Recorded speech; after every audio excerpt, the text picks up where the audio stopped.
Hello everyone, my name is Wang Jiyuan.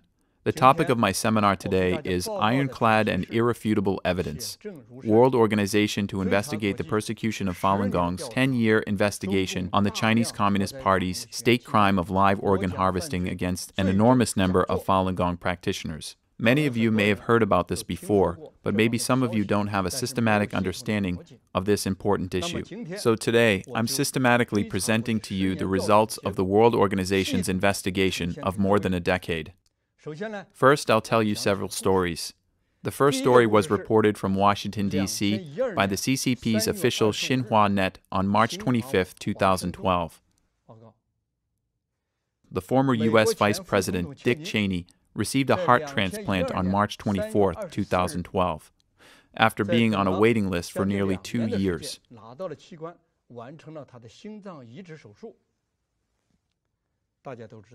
We all know that the United States is currently the most advanced in terms of organ transplantation, with more than 120 million registered voluntary organ donors and a well-developed and extensive national donated organ deployment system. Even so, the former U.S. Vice President waited for nearly 2 years to complete the operation. Here is our second story. It took place on the other side of the planet, at the Shanghai First People's Hospital in mainland China. In 2003, Tan Jianming, director of the organ transplant department at the General Hospital of Fuzhou Military Region, performed a kidney transplantation operation for a Taiwanese patient at the Shanghai First People's Hospital. He used 8 kidneys over the course of 2 months.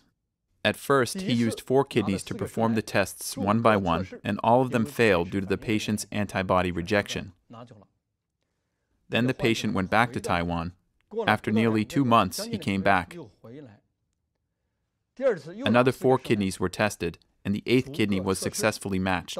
So Tan performed the transplant operation.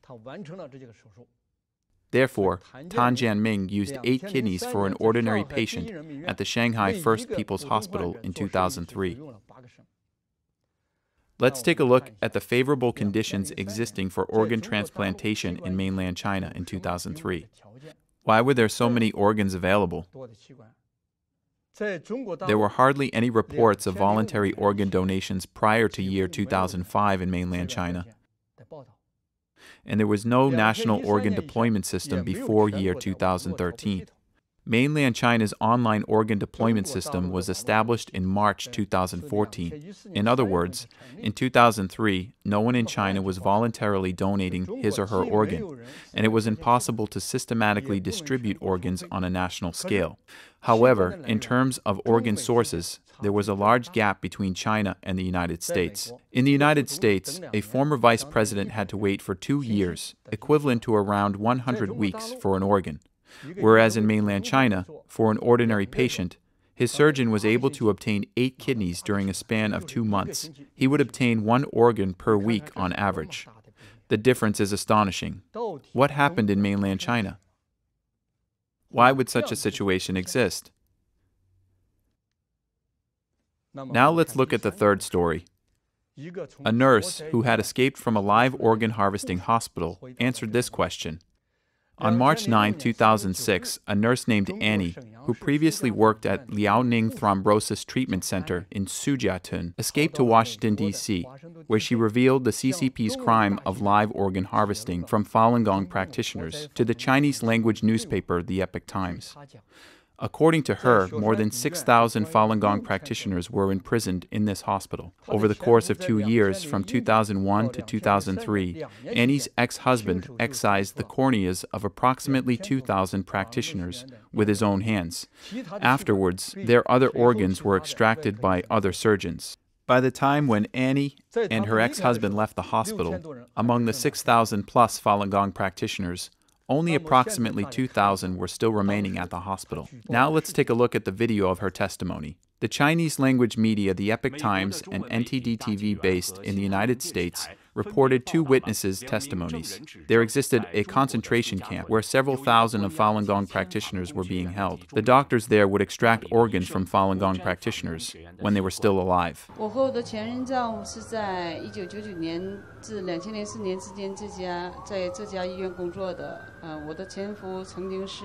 在做法轮功学院器官手术的一名脑外科医生，我在这里替他跟你们道歉。我曾经听我前夫说过，大多数的人他们都是身强力壮的，好多人还没有咽气，他们的器官就被摘除。被摘除后，有的人直接就丢在焚尸炉中，没有留下任何迹象。我的丈夫也曾经提出过不要做这种手术，但是那个时候，他自己也身不由己。当时我们听到这个消息啊，感到十分的震惊。When we heard this piece of news, we were very shocked and found this inconceivable and unbelievable. However, based on our many years of experience performing investigation into the CCP's persecution of Falun Gong practitioners, we treated this issue with a sensible mind. Although we were unsure of the existence of live organ harvesting, we couldn't deny it either. So we immediately started our investigation without having any notions. So we started our investigation on the night of March 9th, 2006. The first subject of our investigation was Liaoning Thrombosis Treatment Center. Subsequently, we began a comprehensive investigation into the major organ transplant hospitals and organ surgery centers across China. In the past decade, the targets of our investigation and evidence collection included 5 members of the Standing Committee of the Political Bureau of the CCP Central Committee, 1 Vice Chairman of the Central Military Commission, members of the Politburo, the Minister of National Defense, and the head of the Health Division at the General Logistics Department of the military. We've also conducted multiple rounds of research and analysis of several hundreds of thousands of media reports, medical papers, cached hospital web pages, and database materials on 891 hospitals and 9,519 doctors across China. And we've made major breakthroughs. We've published more than 70 investigative reports in succession, presenting more than 100 investigation recordings and several thousand pieces of data evidence. Now I'm going to systematically present to you the main contents of our 10-year investigation.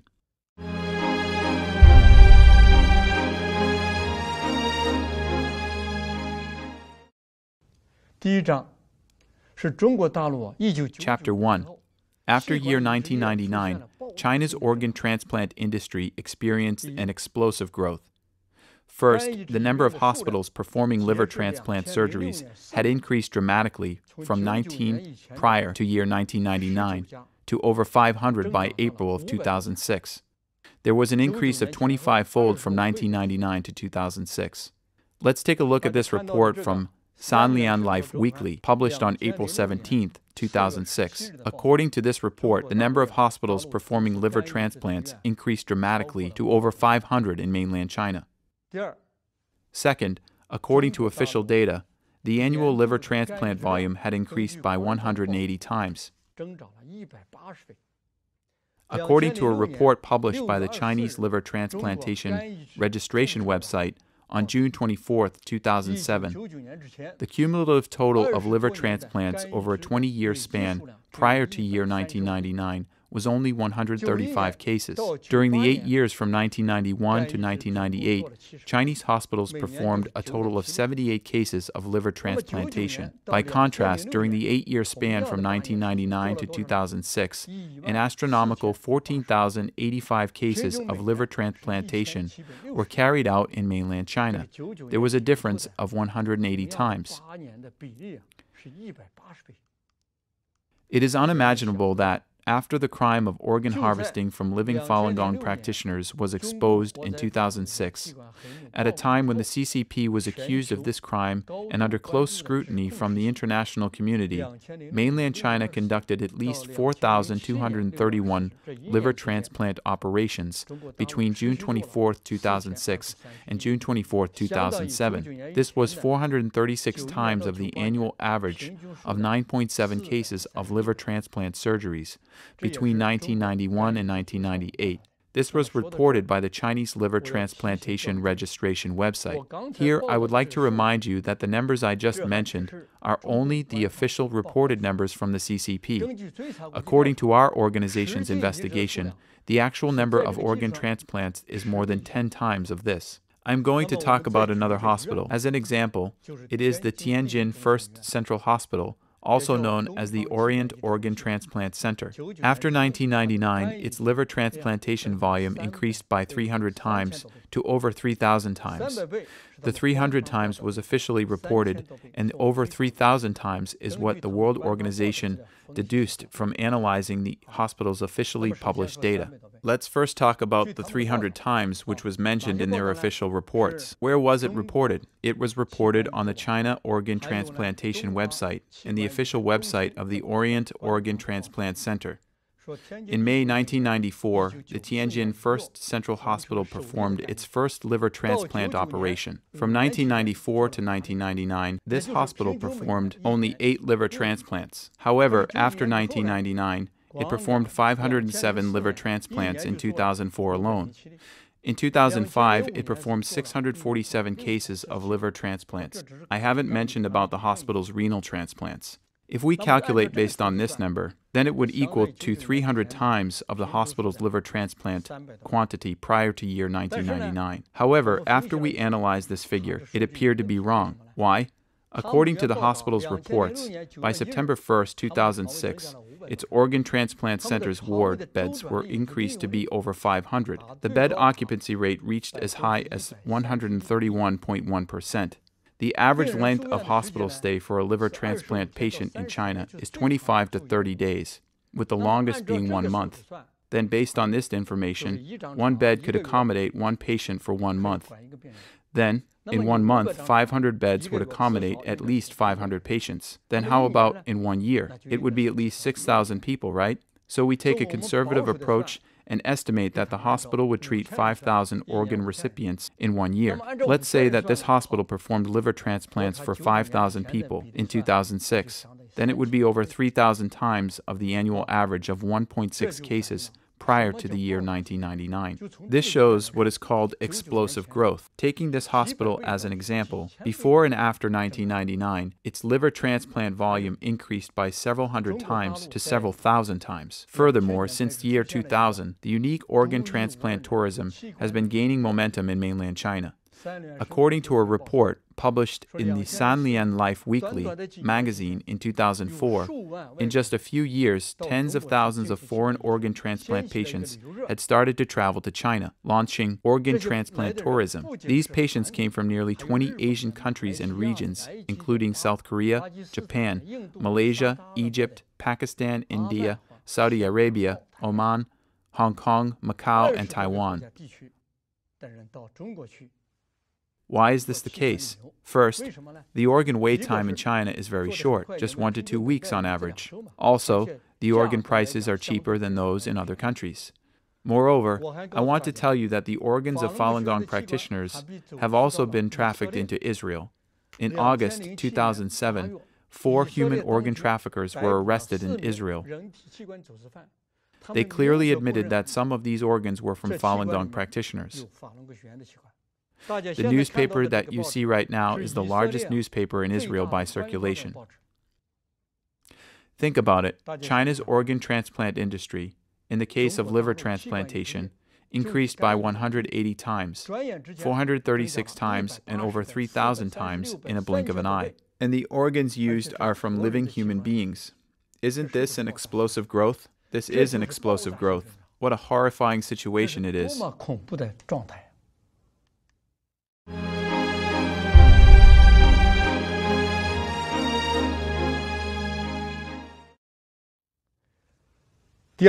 Chapter 2.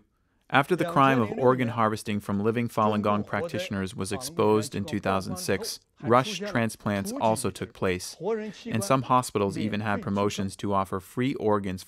The CCP's crime of organ harvesting from living Falun Gong practitioners in Sujiatun concentration camp was exposed on March 9, 2006. Facing the allegations of live organ harvesting by the international community, the CCP kept silent for 3 weeks. And the entire organ transplant industry in China also fell silent and stopped its activities. After 3 weeks, the Foreign Ministry spokesperson came forward and denied the existence of the Sujiatun concentration camp. Meanwhile, interim provisions to manage clinical applications of human organ transplant technologies was introduced. claiming that organ transplant hospitals would be screened for their qualifications starting from July 1st, 2006. After May 1st, 2007, unqualified hospitals could no longer perform organ transplants. The implication was that during the one-year period prior to May 2007, these hospitals could still perform such operations. After the introduction of the interim provisions, there emerged an upsurge of rushed organ transplants. During that period of time, major organ transplant centers and related organizations in China started to work overtime to perform organ transplants. Here I'll show you two examples. The first one is that on April 12, 2006, Jilin Heart Hospital advertised that for the first 5 heart transplants, they would charge only 50,000 yuan each. What's more shocking is that on April 28, 2006, Hunan People's Hospital advertised that the hospital was offering 20 free liver and kidney transplants. Think about it, 20 free liver and kidney transplants, including 10 liver transplants and 10 kidney transplants. Based on the current market prices, a kidney transplant would cost 50 to 60,000 yuan in mainland China, and a liver transplant would be 70 to 80,000 yuan. It was stated on their advertisement that they would offer 20 cases of organ transplantation for free. This advertisement that you see is the original advertisement published by Hunan People's Hospital. Also, there are some hospitals which can perform organ transplants on specific dates. The table that you see right now lists 20 hospitals which were randomly selected by us for investigation and admitted that they were using Falun Gong practitioners' organs. And these hospitals could also perform organ transplants on specific dates. You can see these on our website. You can also download investigation recordings. You can also listen to them online. Now I will play several phone recordings for you. Let's listen to them, as well as our analysis and conclusions based on our investigation at that time. Investigative subject, Dr. Dai from Shanghai General Hospital, date March 16, 2006.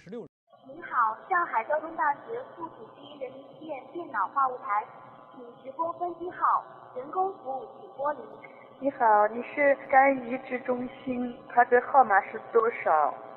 转接中，请稍后。喂，你好。喂，你好。我现在有一个表妹啊，就是诊断的是丙型肝炎，已经18年了。但是现在我跟你讲，你这个肝移植是可以的。那我就问啊，要等多久？工体有啊，天天有哎。现在我们今天就来做。 不是，你现在又不是说是有新鲜的、有活的人的，你这个都是活的。啊？都是活的。那你们这个做了多久了？我就想问一下你们这个技术。我们做了5、6年了，做4、5年、5、6年了。那一个月能做多少？做了4、5万1个月。多少？4、500啊？对，我们如果顺利的话。 要等多久？那我就这有了等得久，我这个东西我也看这些行多少，天天我都有。一般一碰呢，有可能今天来了1个礼拜就给你做了。有一种人啊，就是练功的那种啊，身体很好，他说那种啊好。哎呦，你这我给你一下子这电话说不清楚哦。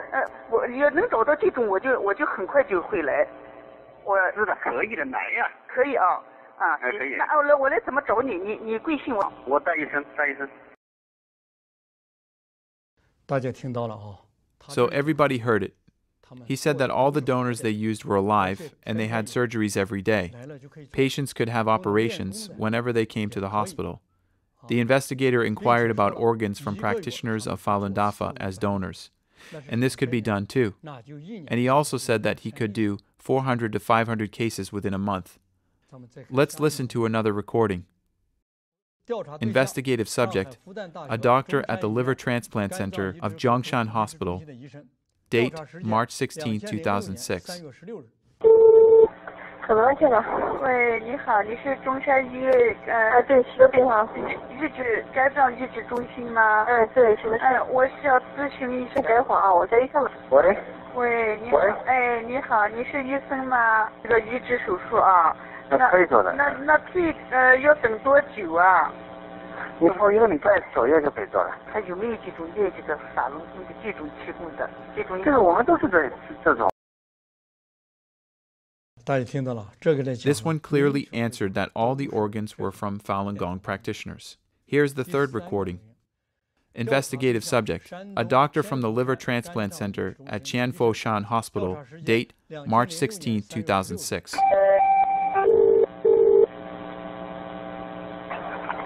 你好，男主。你好，你是山东天福山医院肝脏移植中心病房吗？是，我想咨询一下。你稍等哈，我给你找个大夫哈。你好。你好，我想咨询一下，你们是做了多少年了？是不是也很我们从02年开始做的。哦，2002年到现在做现在提供这个提供这个肝的这个，一般就是在多长时间就能保存，多长时间就能？就是说规定是12小时，我们还没有说超过12小时的呢。我们这个都时间查好了的，这是。提供这个肝的这个有一种说是那种练那个法轮功的那种，我就问你说有没有？好，您过来就行。哦，就可以，就是说有啊。您这样吧，您过来那个反正4月份肯定会比较多的这样的供体，现在就供体逐渐多起来了。4月份为什么多起来？这个我没法跟你说这个。这不好。因为这牵扯到不是说这些没必要，就是说给你解释这个问题。Investigative subject, a nurse from the Urological Surgery Department at Wuhan Tongji Hospital, dates March 30th, 2006. 喂，请问是武汉同济医院吗？对。是泌尿外科吗？我是对要问那个做肾移植。对，肾移植是的。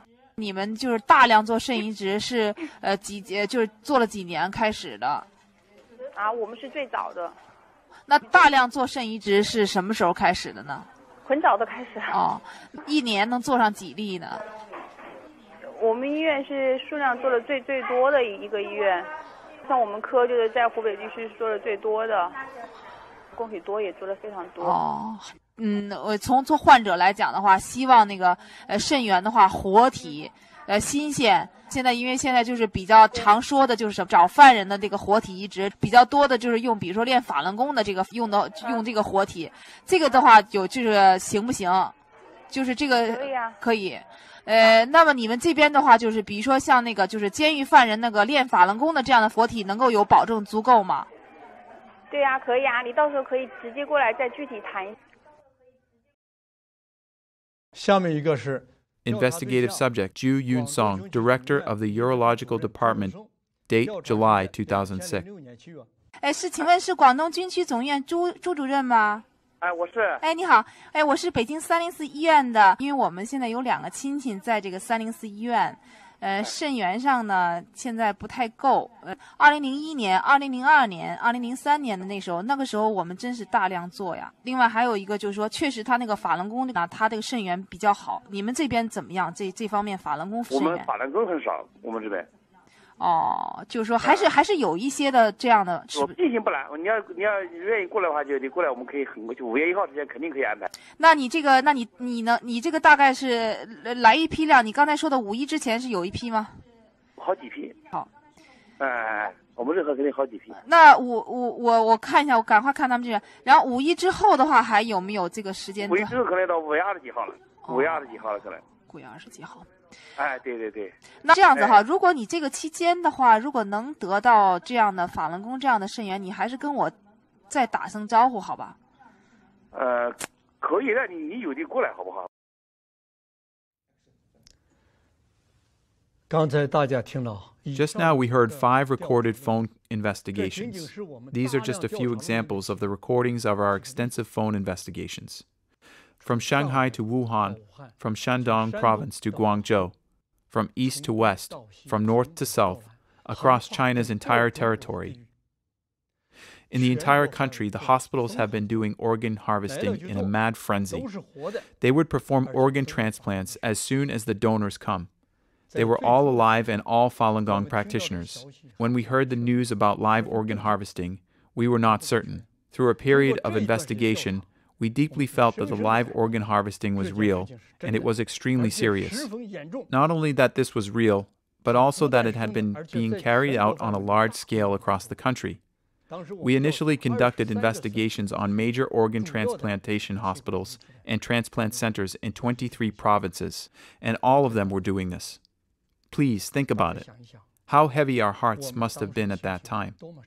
Faced with such truth, how would you feel?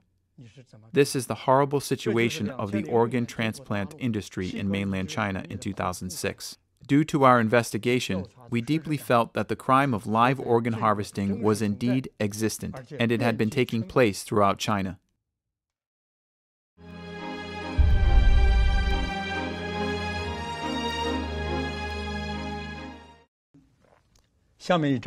The next chapter is about the existence of a massive living organ donor pool in China.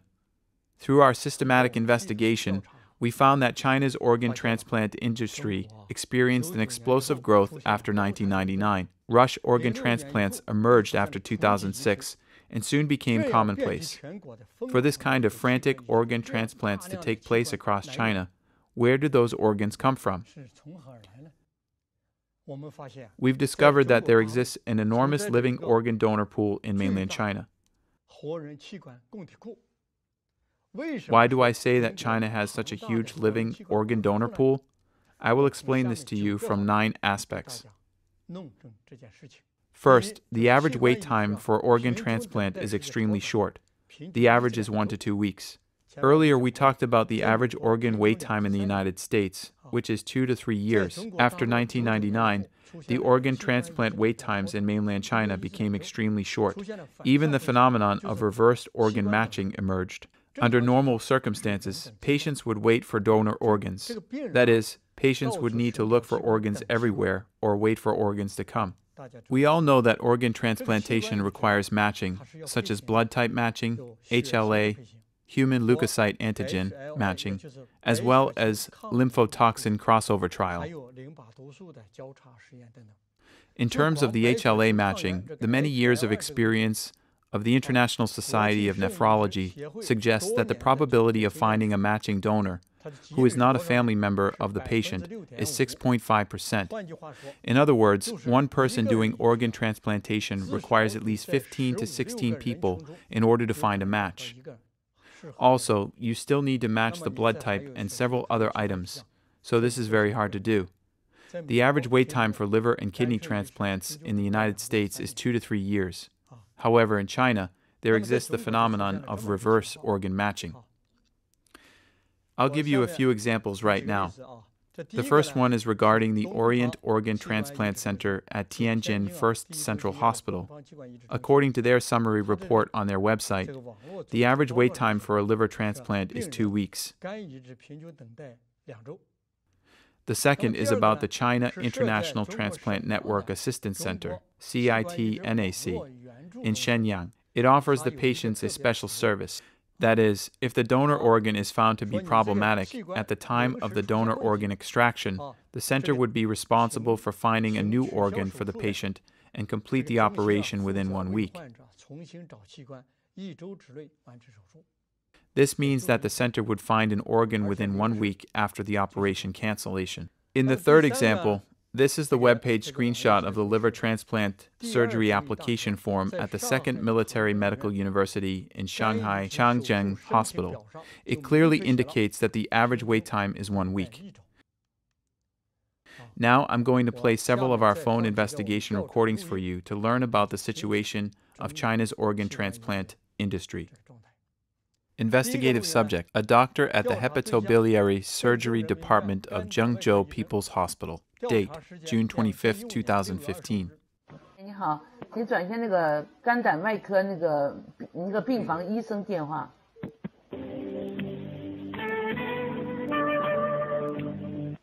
我这儿有个那个患者呀，就是要做那个肝移植手术啊，那就是听朋友说可以做。你那是哪里呀？我的那个亲戚啊在郑州，我是在广东，在你们那儿哈需要多少钱呀？大概要他有意见吗？这50万块钱左右。50万左右哈。那我想问一下哈，就是大概等多长时间呢？就是去了的话，你可以做。快的3-2天，慢的这个10来天。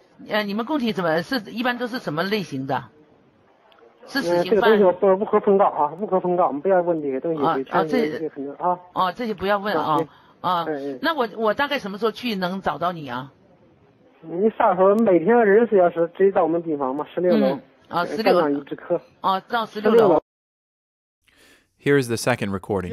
Investigative subject Dr. Li Gongchuan at the Liver Transplant Department of the First Affiliated Hospital of Zhengzhou University. Date, March 19, 2015. 另外就是我们过去马上可以估计1周之内就可以。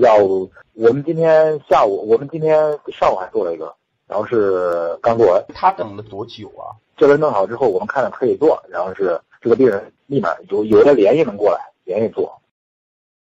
Here is the third recording. Investigative subject Dr. Chen Yunfang from the Liver Transplantation Department of Zhengzhou People's Hospital. Date, June 26, 2015. 是我们本地的，质量都没问题。那我就是说可以挑一个好的、年轻一点的肝脏给你们。今天我们刚做了一台，今天我们是有一个16岁的，总共下来是700多克，不到800克，老肝，年轻很好。你说？另外一个多少岁的？另外一个是20多岁的。你们一般超过40岁都不咋爱要了哈。一般我们都不考，基本上我们不考虑，就是现在还有挑的余地。Well, so you have just listened to some recordings about the situation of patients waiting for organ transplants in China. So how about the United States? Let's look at this chart.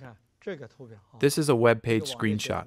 It shows the average wait times for liver and kidney transplants in the United States. So the average wait time for a liver transplant is 796 days, which is equivalent to 2 years.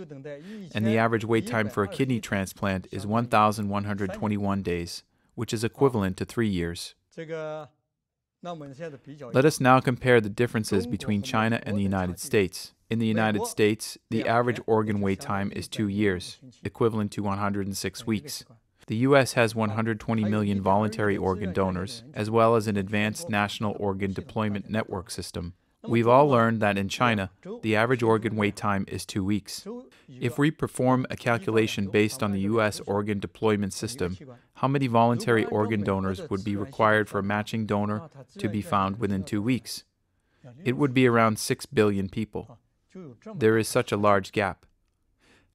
However, in China, as we mentioned earlier, there was no voluntary organ donor prior to 2005, and there was no national organ deployment network system until 2013.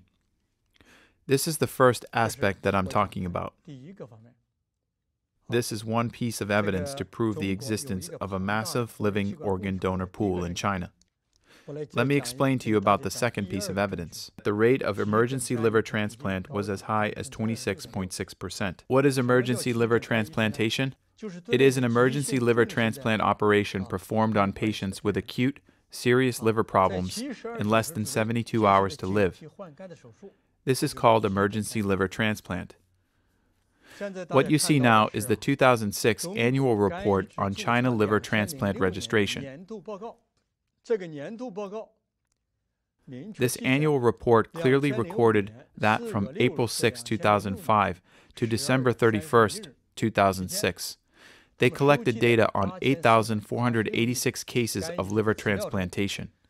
Among them, 4,331 cases were specified whether or not they were emergency transplants, and a total of 1,150 emergency liver transplants were recorded among them, equivalent to 26.6% and exceeding 1/4 of the total. I would also like to add that the 2006 annual report on China liver transplant registration also clearly documented that whole liver transplantation cases accounted for 97.7%. That is, the vast majority of these liver transplants were whole liver transplants. One liver would have cost one life. Let's do an analysis according to this chart. First, this is a state-level annual report. Second, the report clearly stated that emergency organ surgeries accounted for 26.6%. That is 1/4 of the donor organs were guaranteed to be supplied at any time. Third, such organs which were immediately available at any time should not be normally donated organs, nor from executed prisoners. Why? This is because normally donated organs would emerge randomly, and their supplies are unpredictable and unplannable. How about organs from executed prisoners? The execution of a death row prisoner would be carried out at a specific time and place, as decided and confirmed by the Supreme Court. It is impossible that a hospital in need of an emergency liver transplant would be able to immediately change a court decision and drag a death row prisoner to be executed in order to take his organs. This is impossible. Fourth, in order to meet the demand for livers by a large number of emergency liver transplantation cases, which accounted for 26.6% of the total, a large number of individuals would be available for organ excision. Why? This is because organ transplants require blood type matching and tissue typing. Therefore, to guarantee the quick procurement of such a large number of livers, to perform 26.6%, exceeding 1/4 of the specified liver transplants, the number of living donors behind this organ supply would be rather enormous. Based on the above analysis of these situations, we can conclude that the liver donors were readily available, and their number was enormous. They could be slaughtered at any time to extract their organs. In other words, there exists a massive living organ donor pool. Without the support of this massive living organ donor pool, it would be impossible to complete such a large amount of emergency liver transplants.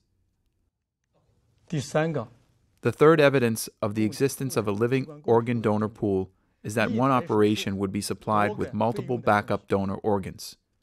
Let me tell you a story here. Huang Jiefu used 3 backup donor livers for one of his surgeries. On September 28, 2005, he demonstrated an autologous liver transplantation surgery at the first affiliated hospital of Xinjiang Medical University.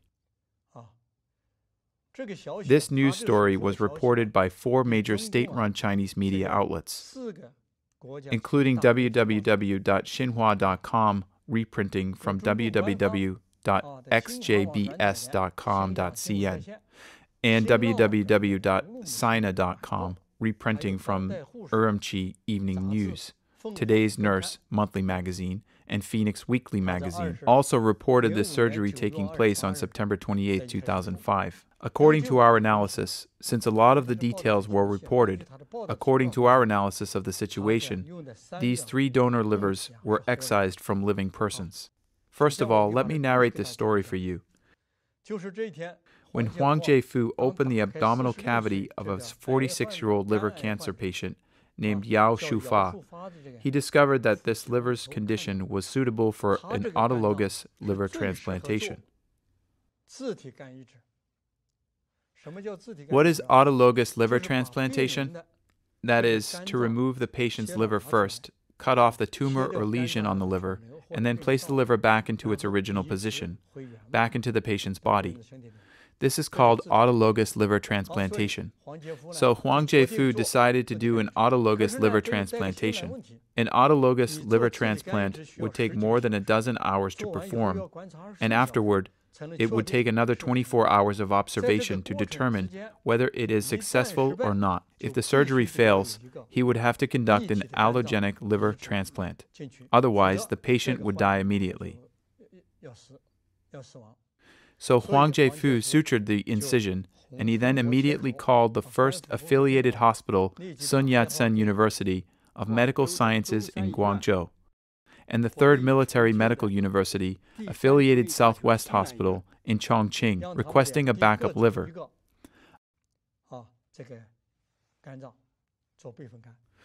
According to www.xinhuanet.com, reprinting from Urumqi News Online, Today's Nurse, in the afternoon of September 28, several hours after receiving the phone call from Huang Jiefu, the first affiliated hospital, Sun Yat-sen University, and the third military medical university each found a backup liver with the same blood type and genetic loci as the patient.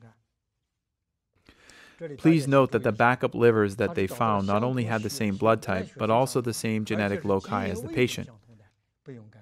These were very good livers and good matches. Also, on the next day, at 6:30 p.m. on September 29th, one backup liver was delivered to Urumqi. After Huang Jiefu received it, he started performing the operation at 7 p.m. The operation lasted until 10 a.m. on September 30, when he announced the operation to be a success.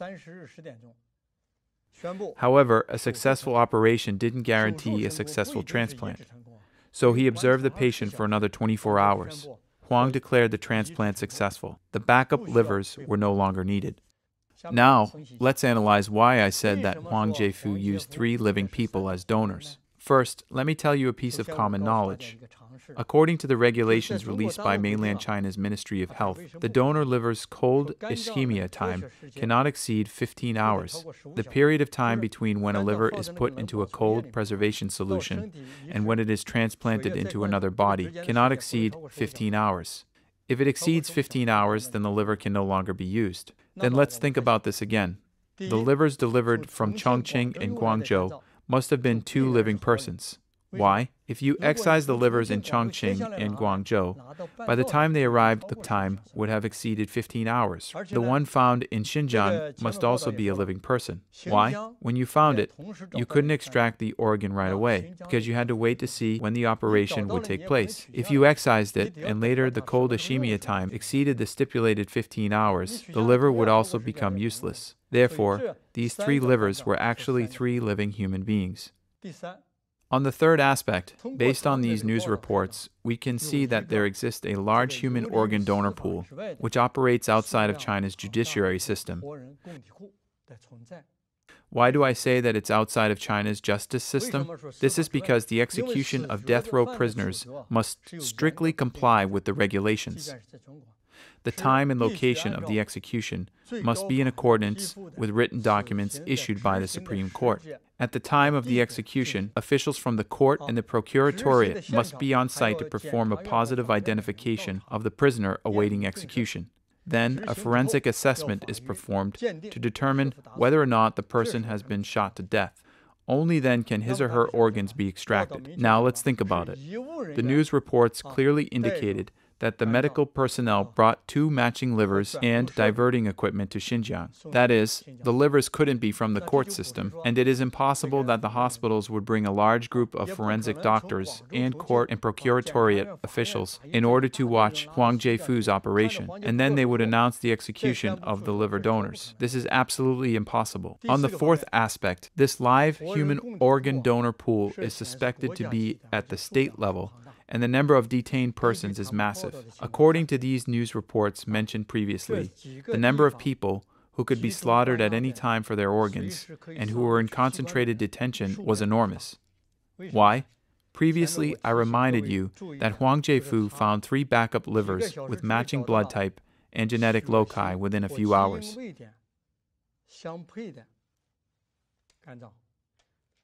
Think about it. There are 4 human blood types, including A, B, AB, and O. 4 blood types. How about gene loci and HLA? If we calculate based on a matching rate of 6.5%, then think about it. For a perfect match to be found, the number of potential donors would be very large. If we calculate based on the rate of 6.5%, it would require 15 to 16 individuals for a patient to find 1 matching donor. Well, if we also take other factors into considerations, then the number of potential donors required would be even larger. Therefore, the number of people detained at these several places was rather large. Moreover, it simply took 1 phone call from Huang Jiefu to mobilize all these places to find him backup livers. This phone call was made at the last minute, and Huang didn't tell them the specifics. However, they immediately found livers for him. Then these several places must have large numbers of donors with various blood types and gene loci in order for them to find these 3 matching donors, right? Well, the 5th is that what they performed was a whole liver transplant. So the 3 backup livers prepared for this surgery actually cost 3 human lives. Think about it. Huang Jiefu was then a vice minister of China's Ministry of Health. When he was making the phone call to find these livers, he was fully aware of these people's situation, and he also clearly understood what he was doing. That is, his phone call would have 3 individuals killed. But he made the call anyway, and several state-level media also reported this. What kind of a horrifying phenomenon it is. On the 6th aspect, according to the information that we've gathered, Huang Jiefu is still often conducting such organ transplant demonstrations all over the place, and he would also perform multiple operations at the same time. For example, Guangzhou Daily reported in 2013 that Huang Jiefu told this newspaper that he performed more than 500 liver transplants in 2012. Among them, only 1 case used a donated liver. Think about this.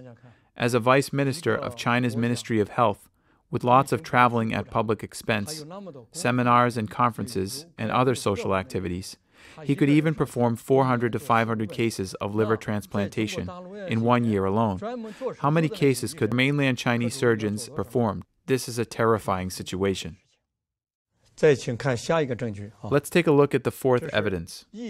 Many hospitals conduct multiple transplant operations in 1 day, up to 24 liver and renal transplant operations. World Organization to Investigate the Persecution of Falun Gong's investigation found that after 1999, it became commonplace for many hospitals to conduct multiple transplant operations simultaneously within a single day. For example, Xinqiao Hospital of 3rd Military Medical University once performed 24 kidney transplant operations in 1 day.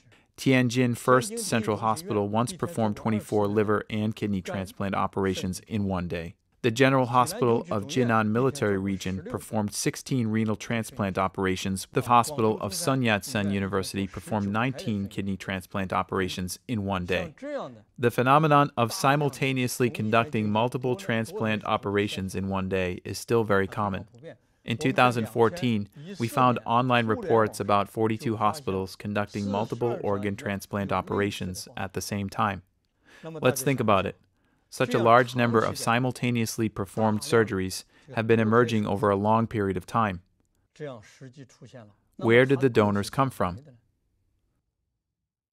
The 5th evidence, let me explain to you that during our investigation, in the doctor's papers on organ transplantation, what was reported about extensively, it's their warm ischemia times, which range from 0 to 5 minutes, 8 minutes. That is, the organ's warm ischemia times were exceedingly short. Therefore, it is suspected that these organs were harvested when the donors were still alive. Institutions publishing such reports include Nanjing Medical University, the 2nd Artillery General Hospital PLA, and Shanghai 2nd Military Medical University. What is warm ischemia time?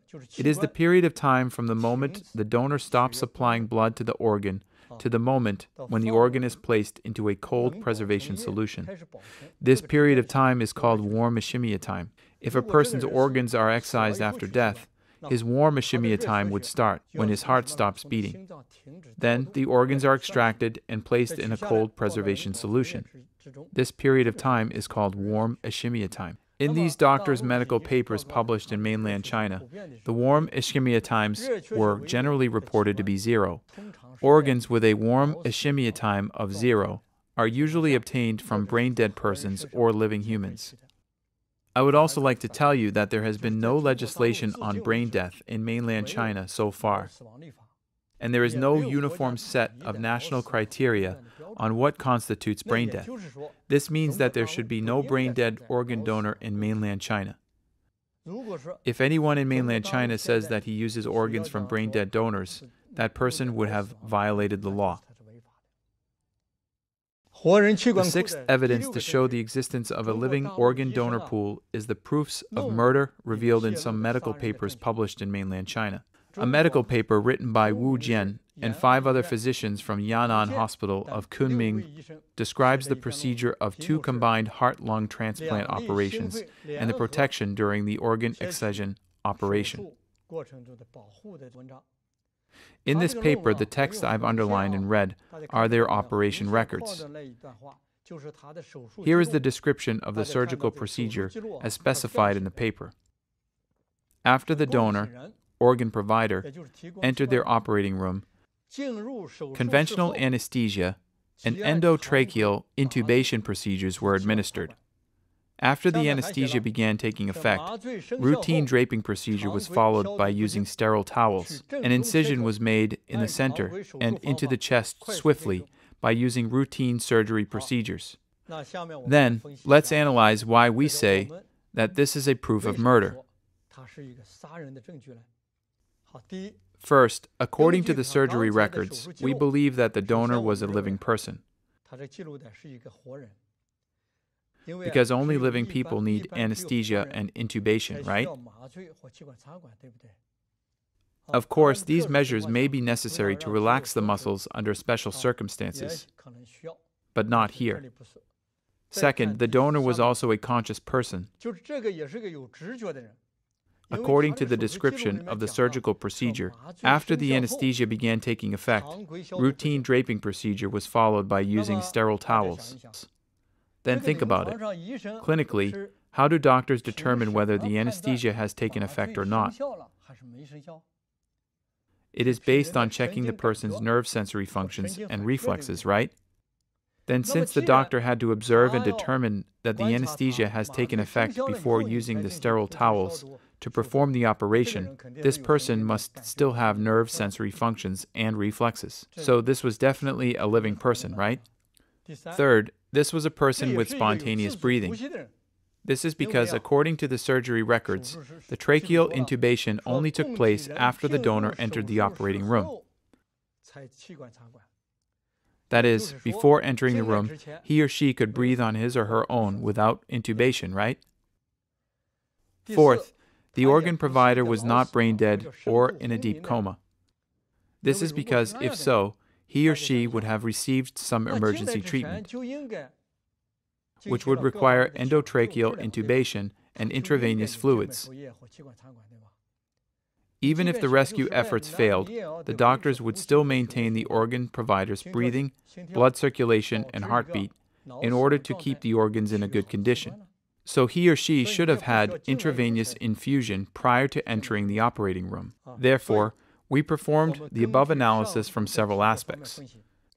This medical paper describing 2 cases of combined heart-lung transplantation is a record of harvesting the hearts and lungs from living persons and a report on murders.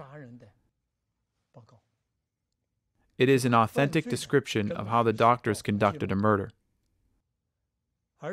What is even more serious is that they actually recorded the murder process and published it on the internet in the form of a medical thesis. This is sufficient to show that their murderous activities have become their routine work and that they have become unscrupulous.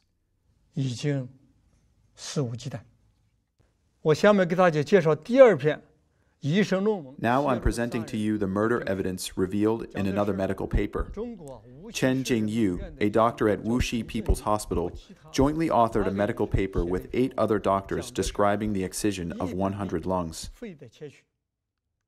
These 100 lungs were excised during the time period from September 2002 to January 2011. The excisions took place in the operating room of the Lung Transplant Center at Wuxi People's Hospital. Let's analyze why this medical paper allegedly revealed the evidence of 100 murder cases. There are 2 aspects. First, these lungs were not donated organs. According to media reports, voluntary organ donations in Wuxi City started in July 2011. As of 2017, there had been a total of 29 cases of organ donations. According to the medical paper, these 100 lungs were obtained prior to or in January 2011. However, the organ donations in this city started in July 2011, so it's impossible for these lungs to be donated organs. Second, they were not organs from executed prisoners, because everyone knows that the executions of death row prisoners are governed by strict regulations, and they are carried out on the specific dates and locations, and relevant government personnel must be present at the executions. The medical paper clearly indicates that these 100 cases of lung excision took place in the operating room of the hospital's lung transplant center. Therefore, it can also be said that these were not organs of executed prisoners. Then, through analyzing both aforementioned aspects, it is proved that these 100 excised lungs were from a different source. They might be from Falun Gong practitioners or other people, and they were absolutely not from donations or executed prisoners. The seventh evidence to show the existence of a living organ donor pool is that nearly all Falun Dafa practitioners in detention have been forced to take blood tests for no apparent reason. However, practitioners subjected to blood tests were never informed of the results, and the blood tests were performed after the Falun Gong practitioners endured various forms of physical and mental abuse, or during the torture process. Since 2014, many Falun Gong practitioners who are not detained and living at home have been forced to undergo blood tests. In retrospect, this was done by the CCP to build its large-scale organ transplant database. The eighth evidence is the witness's revelation of the existence of death camps. The first witness is Annie, whom we mentioned previously. She once said that there were more than 6,000 Falun Gong practitioners imprisoned in a hospital in Sujiaten. The second witness is an elderly Chinese military doctor from the Shenyang military region. In 2006, he wrote to the Epoch Times to reveal that there were 36 concentration camps detaining Falun Gong practitioners in China. The largest one was in Jilin, codenamed 672S, with over 120,000 individuals inside. Also, the ninth evidence is that in October 2000, AFP reported that the CCP had built new concentration camps in northeastern China and northwestern China, specifically for detaining Falun Gong practitioners. And each concentration camp could detain 50,000 people. So here is a screenshot of the report's webpage. From the above 9 pieces of evidence, we can see that in mainland China, after 1999, the wait times for organ transplants have become extremely short. The number of emergency transplants has become staggering. Multiple operations have been conducted in the same day. Sometimes one operation would have multiple spare donors and even live persons as backup donors.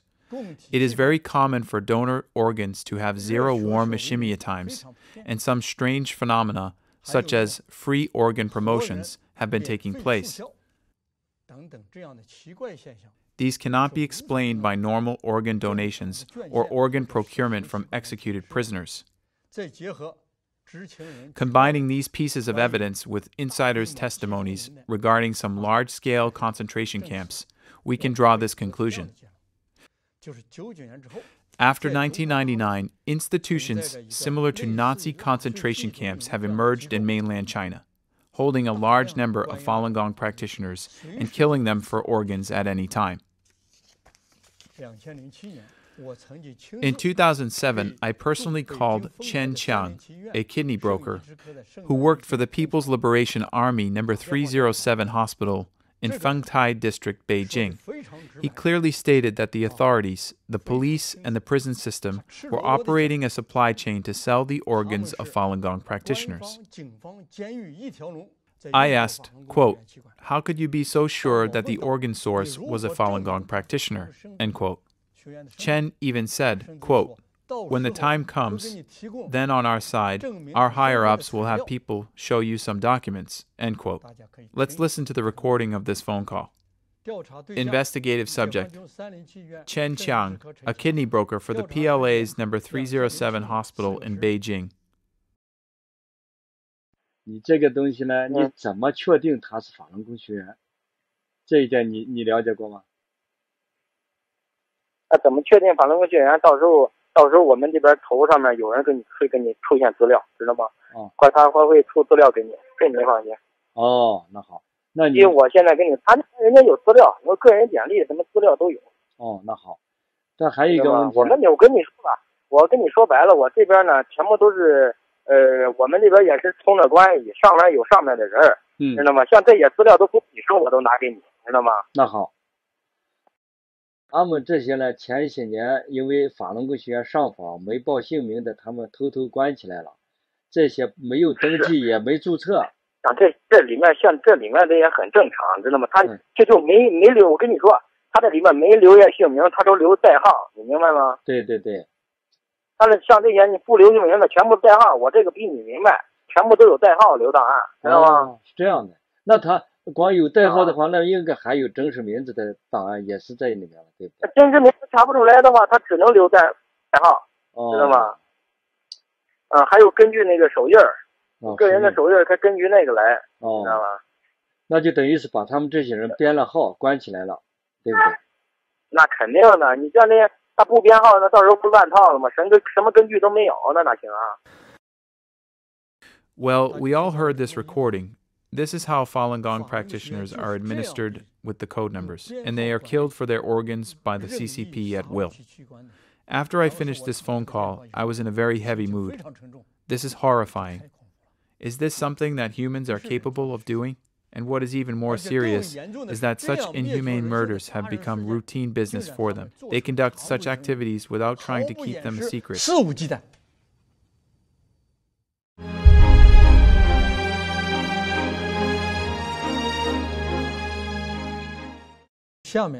Now let me explain further. Since 2006, the CCP has always been claiming that they had been using executed prisoners for their organs. Now we tell you that this is a scam.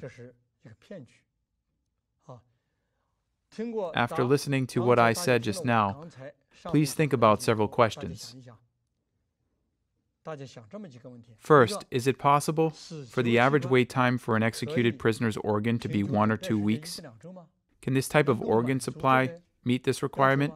Second, can they be used for emergency transplants, as many as 26.6% of the total, and for an emergency transplant performed 4 hours after hospitalization? Third, could Huang Jiefu transfer 3 death row prisoners by just making a phone call? There are also more than 40 hospitals, which can perform multiple operations at the same time, up to 24 operations. Can they all use executed prisoners as their organ sources? We all know that the execution of death row prisoners must follow a set of strict rules, so the use of executed prisoners' organs is impossible. So how many death row prisoners are there in China? According to Amnesty International's records, from 1995 to 2005, the average annual number of executed death row prisoners in China was around 1,600. In terms of quantity, these over 1,000 people would be less than the number of organ transplant operations carried out at Beijing University's People's Hospital in 1 year. Zhu Jiye, director of the organ transplant department at Beijing University People's Hospital, said in an interview with the China Economic Weekly that prior to 2010, his hospital used to perform 4,000 liver and kidney transplants in 1 year. Huang Jiefu also said in 2013 that since more than a decade ago, the number of death row prisoners had been decreasing by 10% every year. Think about it. Amnesty International's records indicated that there were only 1,000 or 2,000 executed prisoners in mainland China. And by 2013, how many such prisoners were still there? The Supreme People's Court re-examined the death row inmates' cases in July 2013, and in September 2014, the court indicated that there were 165 death row prisoners, which was kind of in line with the annual decreasing rate of 10% mentioned by Huang Jiefu. And based on our investigation, in terms of health, death row inmates cannot all become organ donors. For example, in 2009, Hangzhou City of Zhejiang Province checked the hepatitis B carrier rate among 482 detainees and found that 29% tested positive. In 2006, Heze City in Shandong Province also conducted a physical examination of more than 3,000 detainees, and they found that 1.29% tested positive for AIDS and syphilis, and 28.91% tested positive for hepatitis B and hepatitis C. That is, nearly 30% of these detainees aren't qualified to become organ donors due to health reasons. And we have also researched a lot of medical theses. One of our reports was written after we collected and analyzed 300 medical papers from 200 hospitals. The health of the donors, as described by these hospitals, is consistently good. Most of the donors were described as having no history of long-term medication, no chronic illness, no hepatitis B, no hepatitis C, no fatty liver, no diabetes, and even no alcohol abuse. Some of the papers also mentioned that the donors have had no bad habits or addictions. Let's think about it. Aren't these donors much better than the regular healthy people in China? How can such a healthy person of good character become a death row prisoner? There is only one explanation. That is, these donors are Falun Gong practitioners. This is because Falun Dafa practitioners cultivate themselves according to the principles of truthfulness, compassion, and tolerance. Therefore, these practitioners have good characters. Falun Gong exercises can make people achieve physical fitness within a short period of time. So from this point of view, the doctors' dissertations indeed told the truth.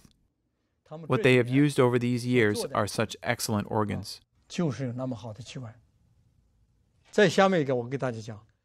Let me explain to you that in 2006, the CCP claimed that they were using the organs from executed prisoners for organ transplants.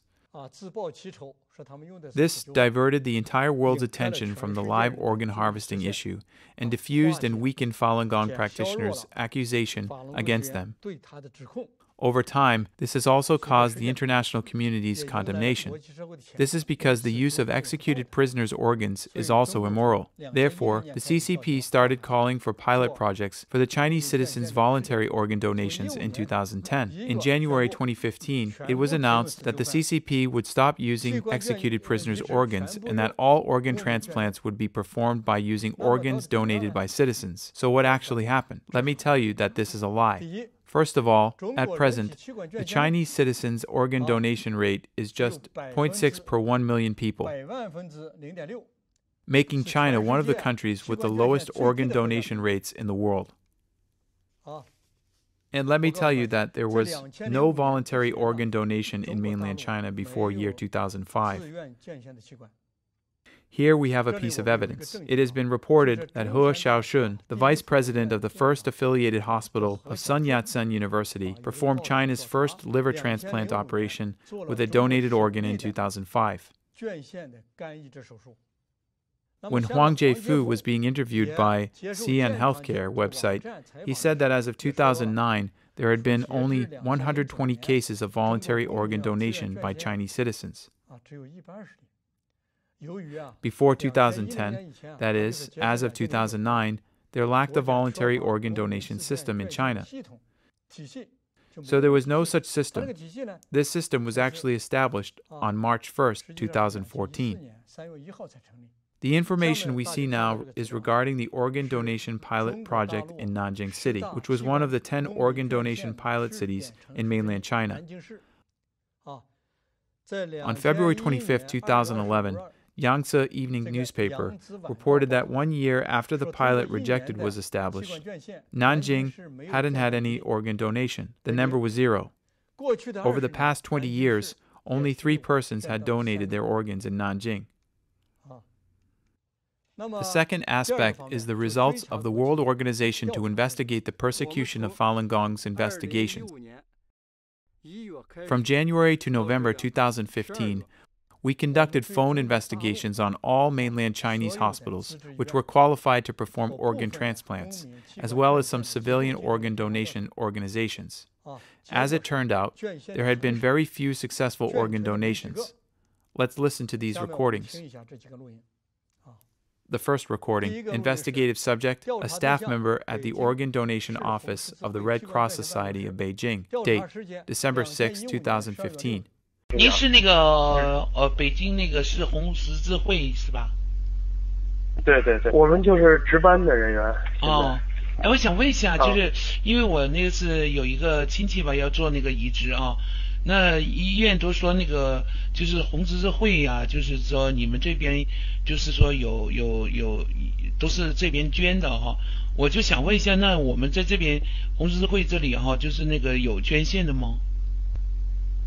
您是指的那个器官捐献吗？啊，对，器官捐献。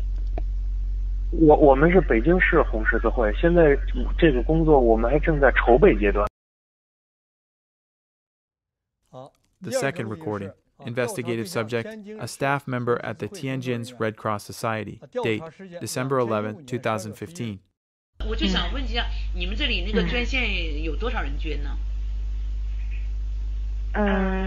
什么意思？就是从建户到现在有多少人捐是吗？对，有多少个？有170多位。天津市有。对。这里面包不包括那个尸体捐献呢？不包括，我们这只是那个都是健康的人给那个患者去捐献。对。那从什么时候有捐了100多个捐了几年呢？哪一年开始？从03年开始。2003年呢？对。2003年到现在捐了100多个了哈。对。The third recording. Investigative subject, a staff member of the Organ Donation Office of the Shanghai Branch Office of the Red Cross Society of China, Huangpu District, Shanghai. 到现在捐了几个啊？上海市实现了5例。实现了5例哈。因为你说捐献多少，因为各个区其他区的情况我不知道。实现了5例。就是咱们上海市实现了5例是吧？对。You have all heard from our audio recordings about the situation in China's largest cities, Beijing, Tianjin, Shanghai, where the organ transplant numbers are the largest. The Red Cross branch in Beijing was still in the process of establishing its office, so it hadn't started operating. As for Tianjin, there had been only 170 cases of organ donation over the course of 11 years. Shanghai had just 5 cases. Despite these meager numbers, many hospitals in these major cities perform 2,000 to 3,000 organ transplant operations each on an annual basis. The Chinese authorities claim that the sources of those organs all came from donations is a blatant lie.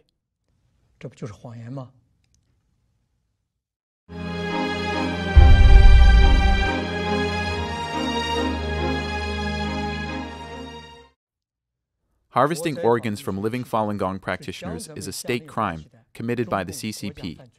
After a decade of investigation, we have arrived at a shocking conclusion. These incidents of Falun Gong practitioners being murdered for their organs are not just isolated, accidental, or sporadic cases of killing for profit by random individuals. Instead, the former head of the CCP, Jiang Zemin, ordered the slaughtering via means of live organ harvesting. The different state apparatuses, including the party, the government, the military, the armed police, the Political and Legal Affairs Commission, the Public Security, the Procuratoriate, and the court system, as well as hospitals and medical facilities across the nation, have all been involved in the slaughter. This evil crime, the genocide of Falun Gong practitioners by harvesting their organs, began in year 2000 and continues to this day. I will present to you 4 pieces of evidence regarding this issue. First, 4 individuals directly named Jiang Zemin as the one who issued the order to use Falun Gong practitioners' organs for transplants. The first investigative subject, Bai Shuzhong, the head of the health division of PLA's General Logistics Department. Date, September 30, 2014. 是原总后卫生部白书忠部长吗？你是哪里呀？我们有一些情况想向您了解一下啊。你怎么着？你什么时间有什么事儿？你说。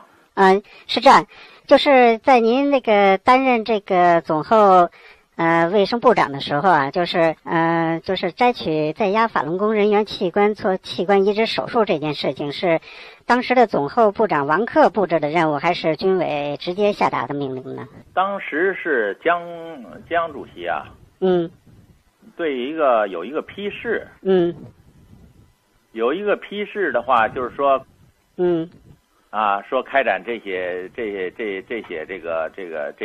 情，就是器官移植。后来江主席听说有一个批示，就是人员卖肾做手术，这个应该说就是开展肾移植的，不单是军队地方。然后这个我们也就是得到了一些就是情报，有那个就是说，当时联勤部还负责关押了一批法轮功在押人员的这个器官供体，是不是？这个当时的话，哎呦，我觉得起码在我印象中，当时是吧？因为当时江主席批示以后，这个反法轮功这个大家都做了很多工作。你们就是这个跟这些联勤1分部、2分部，包括这个联勤40分部这些，他们负责的这些军队医院有没有这些直接的这些领导被领导的关系？我们对几个军医大学就能掌控的，咱们总后直属单位几个军医大学反复要求，因为那时候江很重视这个问题，很重视这个问题。谁很重视这个问题？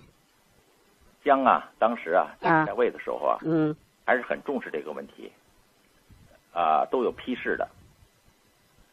您是那个从98年至2004年担任这个？对，担任卫生部长，总后卫生部长，98年到04年。行吧，那我们先初步了解这些。行，好，有机会有什么事你问我，没问题啊。行，好，好，谢谢，再见。再见。As you just heard clearly from this recording, Bai Shuzhong was the head of the health division of the PLA's General Logistics Department from 1998 to 2004, which happens to be the same time period during which the CCP's persecution against Falun Gong was the most brutal. And it was also a peak period for live organ harvesting. The Chinese military has played the central role in conducting live organ harvesting of Falun Gong practitioners. Bai was the highest-ranking administrative official in the military's health system at that time, so he would be one of the key figures in implementing Jiang's order to slaughter Falun Gong practitioners. So he should know more clearly about this crime than anybody else. Now let us listen to the next recording. Investigative subject, Bo Xilai, then Minister of Commerce. Date, September 13, 2006. Schönen guten Abend, das Hotel Atlantik in Hamburg. Mein Name ist David Monte. Guten Abend, könnten Sie für mich für diese Firma 5 verbinden? Ja, wie ist denn der Name? Paul? Ja, Augenblick bitte. Ja.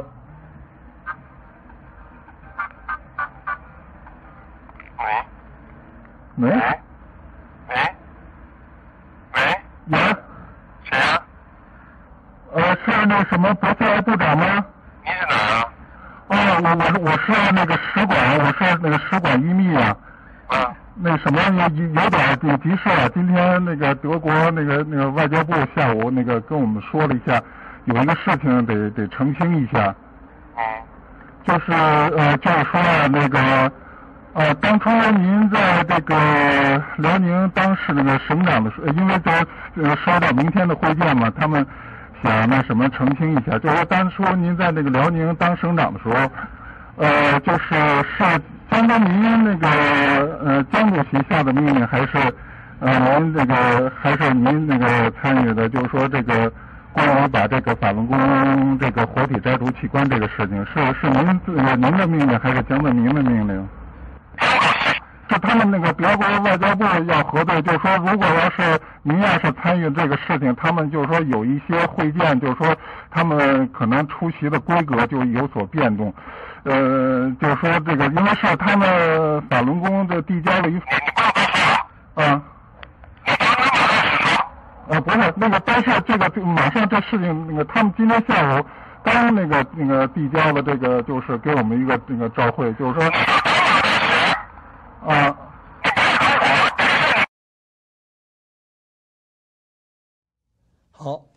Okay, as you can see from this recording, the phone call was made when Bo Xilai was accompanying then Premier Wen Jiabao on an official visit to Germany.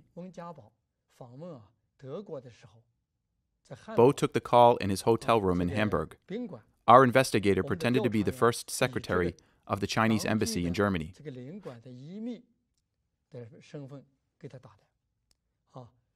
At first, Bo Xilai blurted out and admitted that Jiang Zemin was responsible, but he immediately realized the seriousness of what he had just said, so he became impatient and flared up. Our second piece of evidence proves that the CCP's senior officials are all aware of the live organ harvesting of Falun Gong practitioners. The ones we investigated include 5 standing committee members of the CCP Politburo: Zhang Gaoli, Zhang Dejiang, Li Changchun, Zheng Qinghong, and Zhou Youkang. In addition, we investigated Liang Guangli, Minister of Defense, as well as member of the Central Military Commission, and Guo Boxiong, Vice Chairman of the Central Military Commission. Our third piece of evidence proves that the Central Political and Legal Affairs Commission, the 610 system, is directly involved in carrying out the live organ harvesting. With regard to this piece of evidence, we investigated Zhou Benshun, General Secretary of the Political and Legal Affairs Commission of the CCP's Central Committee, and we also interviewed the Vice Secretary of the Political and Legal Affairs Commission of Liaoning Province, among others. We will play a few recordings next. The first recording. Investigative subject, Li Changchun, Standing Committee member of the Politburo of the CCP Central Committee. 喂，你好，是韩梅联络员吗？我是，您是？您现在是在代表团的旅馆里头吗？对。您方便一下，我是这个罗干办公室，您方便把这个电话给这个咱们李长春首长吗？您稍等一下啊，您是罗干办公室是吗？对对。好，稍等啊。这是那个罗干办公室的，说要跟首长。罗干办公室的，是谁？喂。哎，你好，哪位？我是周青。我是罗干办公室张主任呀。我们罗干同志想跟这个李长春同志通电话。现在吗？对对。好的，稍等啊。好的，稍等。好，罗干同志跟通。喂，是李长春同志吗？是啊。我是罗干办公室的张主任。我们罗干同志睡觉了，然后他有几句话让我转告您一下。他们好像是说我们得到消息说想在您离开期间，还有咱们贾庆林离开期间，就是想用摘取在押法轮功练习者的器官做器官移植手术这件事情给薄熙来他们定罪。这当时你问苏永康。当时康具体管这个事儿，他知道。好了，你让我秘书再接着跟你说。调查对象 Investigative subject, Liang Guangli, then Minister of Defense. Date, May 4th, 2012. 喂，您是国防部梁光烈部长吗？你哪一位啊？我是我们有几个简短的问题问您一下。他王立军最近几天跟我们有一个新的，就是提供了一个新的情况啊，就是他曾经跟部队的医院合作呀，用在押的法轮功练习者的器官做器官移植手术，这方面的研究。所以请您跟我们介绍一下，就是部队的这些3甲医院用在押的法轮功练习者的器官做器官移植手术这方面的事情。你有2个事儿啊，告诉你啊。一个是我在国外。你电话打来以后，我不好证实你的身份。第二个，他说是你说的那个事情。我也不管这个事儿。这是属于是不是应当属于总后勤部负责呢？那你要去问问他们谁管这个事儿。就是就是您在您做总参谋长期间有没有听说过这方面的事情？听说过，因为我是管军事工作，我不管后勤医疗的事儿。那如果当时如果部队负责看管一些器官移植供体的话，那这个事情我听说这个事儿就是军委开会的时候有没有讨论过这个事情呢？讨论过这个事情好不好？行，那我们向有关部门了解吧。好的。Investigative subject, Tang Junjie, former Deputy Secretary of the Political and Legal Affairs Commission, Liaoning Province. Date, April 13, 2012. 是原辽宁政法委副书记唐俊杰吧？您哪位？哦，我是中纪委博起来专案组的。我们那个，你好，这个，就是关于这博起来在辽宁的一些事情，我们想向你这个了解一下。哦，好啊，你什么时候？我什么时候去？那个我们先那什么吧，那个我们先电话里头先了解一下，如果要有必要的话，我们再给你发函，那个请你过来一下。好。就是大概有几个问题吧。你说。头一个问题就是，在这个摘取法轮功练习者的器官做移植手术这件事情上，这个薄熙来做过什么相关指示吗？那个我分管这个工作，那个中央直接抓这个事，影响很大嘛。联合以后，好像有，他也是正面的，好像还是正面的，那个是主要是常委会讨论呐，那好像还是正面的一些东西。你现在在什么位置啊？你问这个问题我有点，你在什么位置啊？现在呀？我是在那个北京，我是他们这个专案组这个。那好了，那我不回答你的问题，我得到你准确消息，我再给打的好吧？我见到你公安函着，我再跟你谈了。这个我不好回答，一定有些的涉及到这方面的问题，我不好再回答你，好吧？ The fourth type of evidence proves the nationwide participation of the military, armed police, judiciary system, and local medical systems in the live organ harvesting. The first audio recording is the testimony by an armed police officer who was guarding a live organ harvesting site. This policeman was from Jingzhou City, Liaoning Province.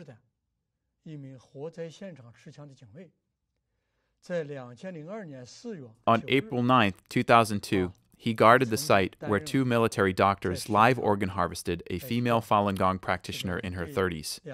She was a middle school teacher.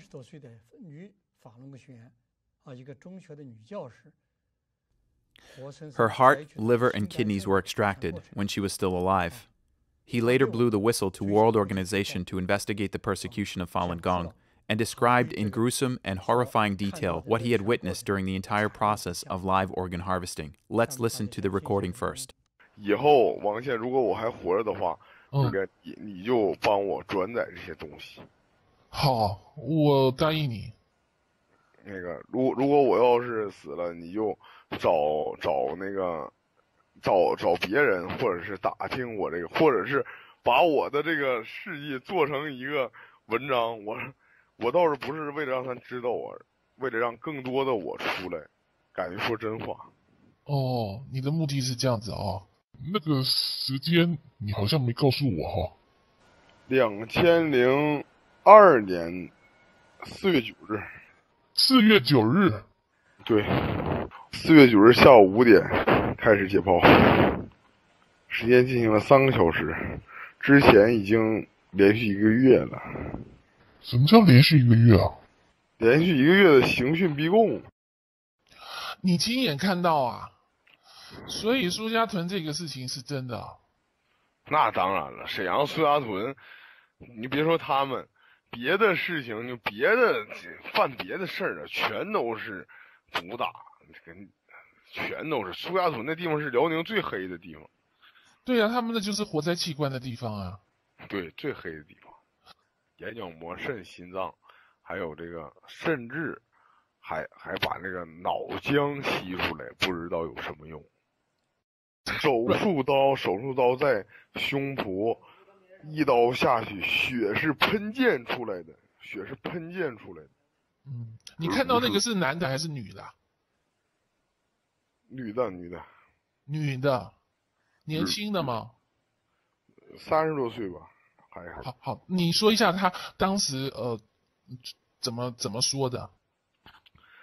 当时我们经历了，就是得有1个星期对他的审问、严刑拷打，身上已经有无数次伤疤，并且电棍这个电他已经就是神志不清，把他打的已经就是反正又给他又不吃东西。然后我们强行的给他这个灌牛奶往他的往他的胃里，然后他不喝就强行给他灌，你知道那个把他鼻子捏上，他就是人的本能就必须喝，于是维持着他这7天瘦了15斤，而这个时候不知道是可能是辽宁省公安厅某办公室吧，反正是一个挺保密的部门，派了2个，这个一个是解放军沈阳陆军总医院的一个军医，还有一个是第2军医大学毕业的。这个具体反正一个岁数大一个年轻的，不打任何麻药，然后这个刀啊在胸脯上，就是他们这个手啊一点抖都不抖。当时我们就是一人拿一把手枪在旁边站岗，然后他就嗷的大叫一声，那个女人就嗷大叫一声，说法轮大法好。从胸口的时候划下去的时候，他喊了法轮大法好，嗷的大叫一声，说法轮大法好。说这个，你杀了我一个人，我具体大概意思就是你杀了我一个人，你还能杀了我们好几亿人的为了自己真正的信仰被你们迫害的人吗？这个时候那个医生军医犹豫了一下，然后看了我一眼，又看了我们的领导一眼，然后领导点了一个头，他还继续的，然后把血管。先摘的是心脏，然后再摘的是肾。当心脏的血管一剪到一下，他就进行一阵抽搐，然后那个非常可怕的，就是我给你学下声音呢，就反正我也学不好，反正撕裂那样是，然后就就一直这个张着大嘴，睁着2个眼睛，张着大嘴，哎呀，我不想再讲下去了。我知道。那你知道他的名字吗？他叫我不能说，这个我不能说，因为当时在场就几个人。这样吧，你就是让我给他起一个化名，好，就叫雪玫瑰怎么样？他的名字跟一个花有关系，就叫雪玫瑰。是一个老师，就是在中学教书的老师，然后他的儿子今年可能12岁了吧，他的老公是一个没什么能耐的一个，就是也是一个工人吧。在这之前呢，他受过的羞辱更大呀。那个我们的民警就是有不少啊，就是比较变态那种的，给他进行什么。这个用钳子、用窥视器，都是不知道哪来的仪器，反正我都亲眼所见。我当时没照个照片，就是遗憾，对他进行这个，属于是猥亵吧。然后又有的人他长得呀有点姿色，比较漂亮，然后对他进行这个强暴，太多了。还有更邪恶的呢，就是反正这，哎呀。我感觉对不起他，我一想起他那一瞬间，我感觉对不起他。当时啊，我这个枪已经上了10弹，我甚至想了怎么样，我枪里有10发子弹，当时在场有5个人，我想给他们一都崩了。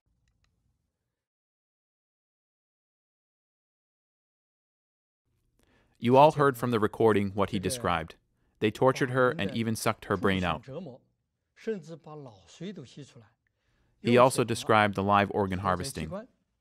Last but not least, he mentioned something even more evil than these. Think about it, everyone, how evil the persecution is, and how evil the live organ harvesting is. This policeman, supposedly guarding the scene of the live organ harvesting, was shocked by its cruelty and gruesomeness. Afterwards, for a long time, he couldn't calm down. After several years, he finally stepped forward, risked his life, and contacted us to blow the whistle and expose the truth of live organ harvesting. Investigative subject, a criminal court police of the Intermediate People's Court, Jingzhou City. Date, May 22nd, 2000.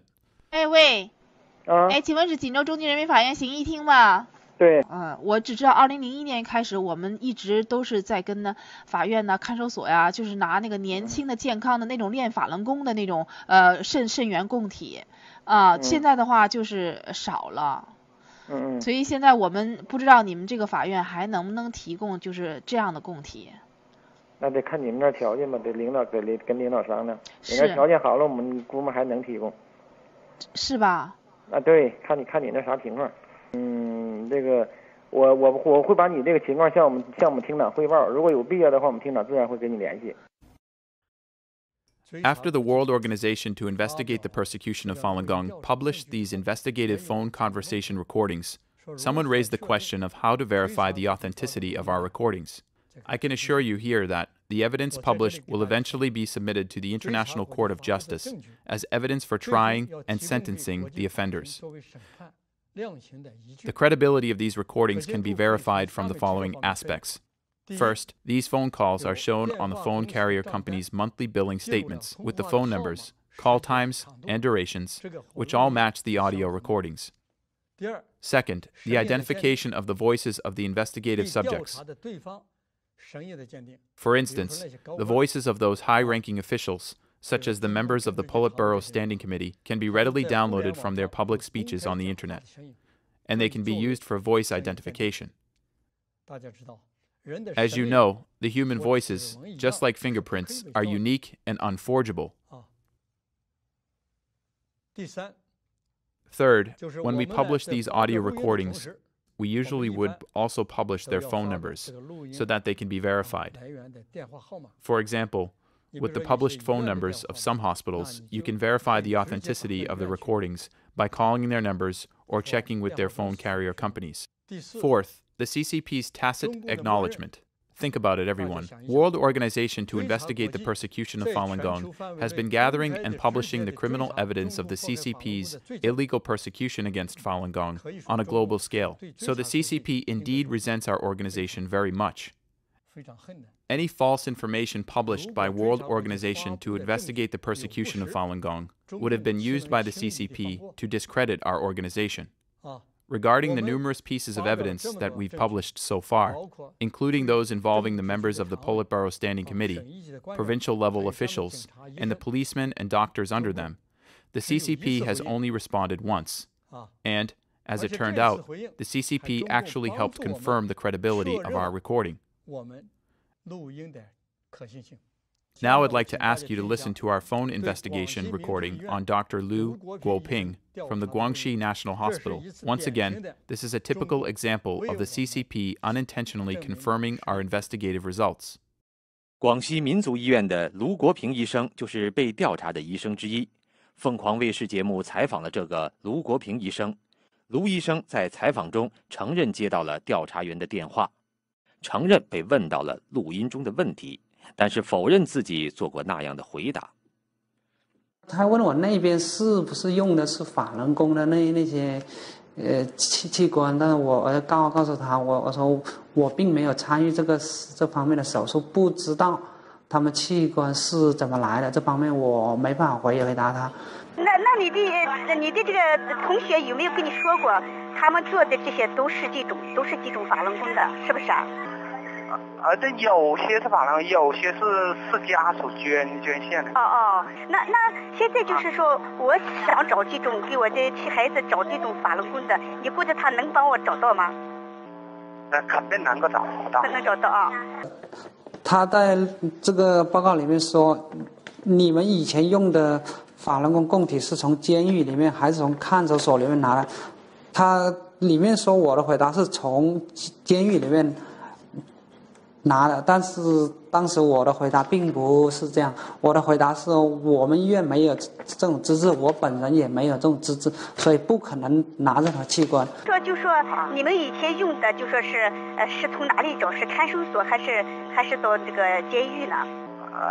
监狱里面找的。监狱里啊，他那种就是都是那种健康的法轮功是吧？健康的法轮功。对，肯定是学好的才能做完，因为这种东西做了要保证质量的。还有第二个问题是，他说那你们都要到监狱里面自己去挑选吗？他当时说我的回答是对，肯定是说要去挑选的。这个问题当时根本都没问到，没有那回事。那是都要像你们都要到监狱去自己去挑选是吧？对，肯定挑选。那挑选如果他不让你抽血怎么办？他肯定会让。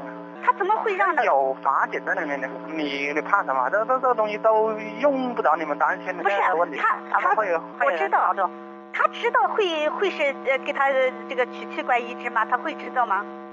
不知道啊。他不知道啊，就是那就不让他知道是吧？知道他就不让抽了是吧？对。那你怎么说服让他说他说你抽血干什么？那你怎么讲呢？哎呀，这个他们会有办法，这个不是你担心的问题。The video you just watched is the only response from the CCP after the World Organization to Investigate the Persecution of Falun Gong published so many reports on live organ harvesting and the persecution since the persecution of Falun Gong started. Besides this, there is no other response from the CCP whatsoever. However, it is precisely this response that provides us with the evidence to verify our investigation results.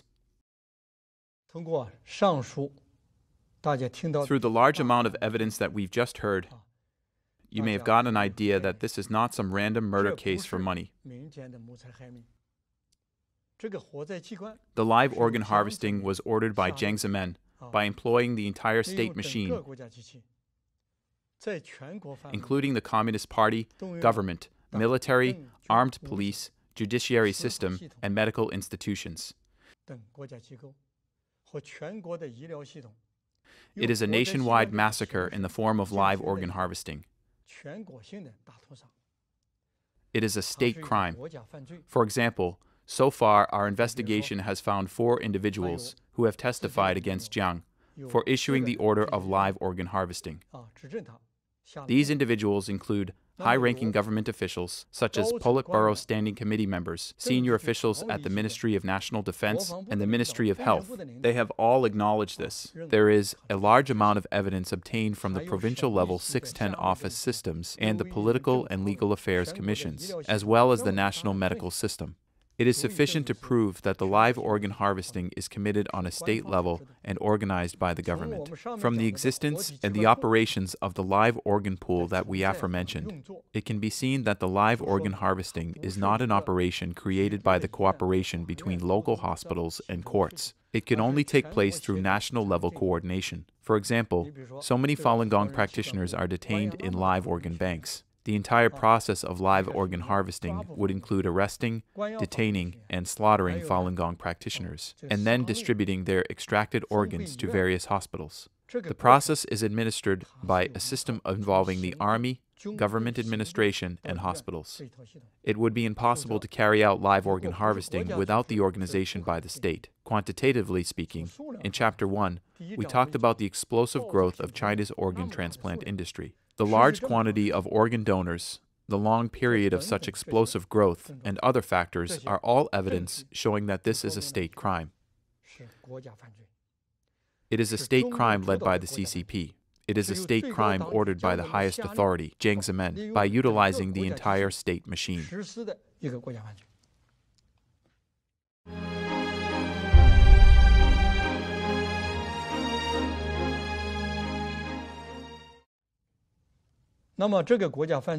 So what is the scale of the state crime? Think about it. Since it is a state crime and has been continuing for more than a decade across China, you can imagine that its scale is enormous. According to our investigation, there are at least 891 hospitals suspected of having participated in the live organ harvesting of Falun Gong practitioners. What you see now is a map showing the distribution of these hospitals, which are located across most of China's territory. Here I would like to emphasize that regarding these 891 hospitals and 9,519 organ transplant doctors, our investigation has obtained evidence on how many cases and how long they have performed organ harvesting. We have a list showing the detailed information of these doctors and hospitals on the internet. For all the hospitals marked on this map here, we have detailed evidence on them. Only those hospitals suspected of having participated in this crime are marked on the map. Next, I am going to demonstrate the scale of live organ harvesting from several aspects. The first aspect is that the quantity of actual organ transplants disclosed by the media is massive. The first publication I'd like to mention is China Economic Weekly, When being interviewed by this magazine, Zhu Jiye, director of Beijing University People's Hospital's Organ Transplant Department and head of the Organ Transplant Research Institute, said that prior to 2010, his hospital performed 4,000 liver and kidney transplants in 1 year. The second publication is China Times from Taiwan. It reported on May 17, 2006, that a Grade 3 hospital in Jiangzhou City conducted at least 3,000 organ transplants in 1 year. It is the PLA number 175 hospital of Nanjing Military Region. It has been performing at least 3,000 organ transplants each year. The third evidence was reported by Guanghua Daily. According to this article, Wuhan Tongji Hospital conducted thousands of organ transplants each year. Of course, you all have heard from one of the recordings we played that a doctor from Jiaotong University said that they conducted 400 to 500 transplants in 1 month. Then how many would there be in 1 year? That would be 5,000 to 6,000 cases. The second aspect is that the CCP's authoritative organ transplant experts have also confirmed that the actual transplant volume far exceeded the officially announced number. First, Wu Mengchao once said that China was ranking the first in the world in terms of liver transplant volume. How many liver transplants are performed in the United States every year? Over 6,000 cases, whereas China is number 1 in the world, so their liver transplant number would be no less than that of the US. The second expert, Huang Jiefu, also told Guangzhou Daily in 2013 that he conducted more than 500 liver transplants by himself in 2012 alone. Among all these cases, only 1 organ was donated. The third aspect is that we assess the organ transplant volumes of certain hospitals by using the numbers of their organ transplant ward belts, the bed occupancy rates, the durations, number of days of patients' hospital stays, and the hospital's surgical capacity. Regarding this, I'm going to talk about 3 hospitals as examples. The first hospital is the Tianjin First Central Hospital. Since 2006, it has been conducting more than 5,000 organ transplants each year, and the figure would reach 8,000 cases during peak periods. How did we obtain this number?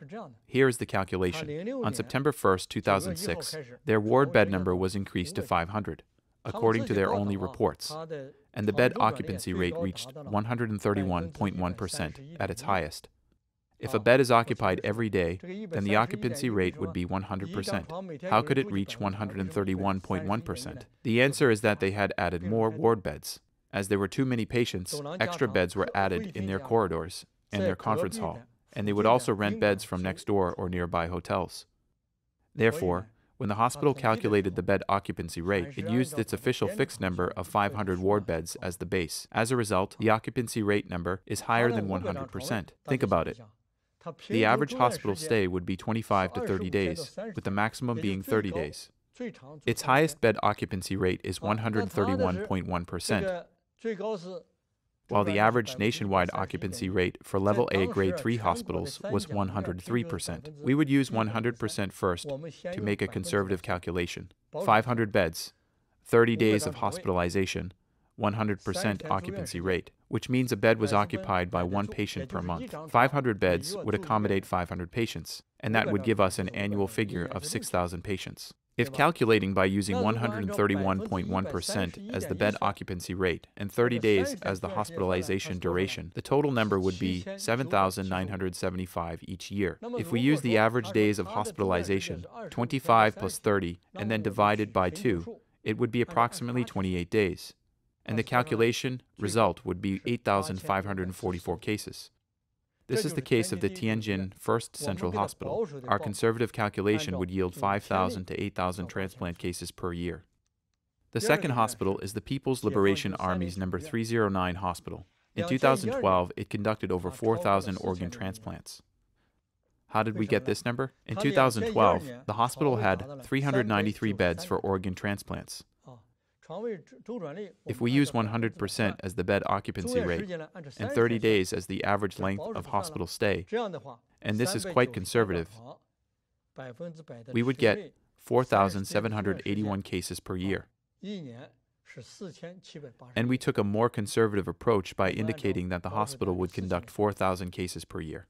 The third hospital is a small hospital. It's Gongyi Hospital of Traditional Chinese Medicine in Henan Province.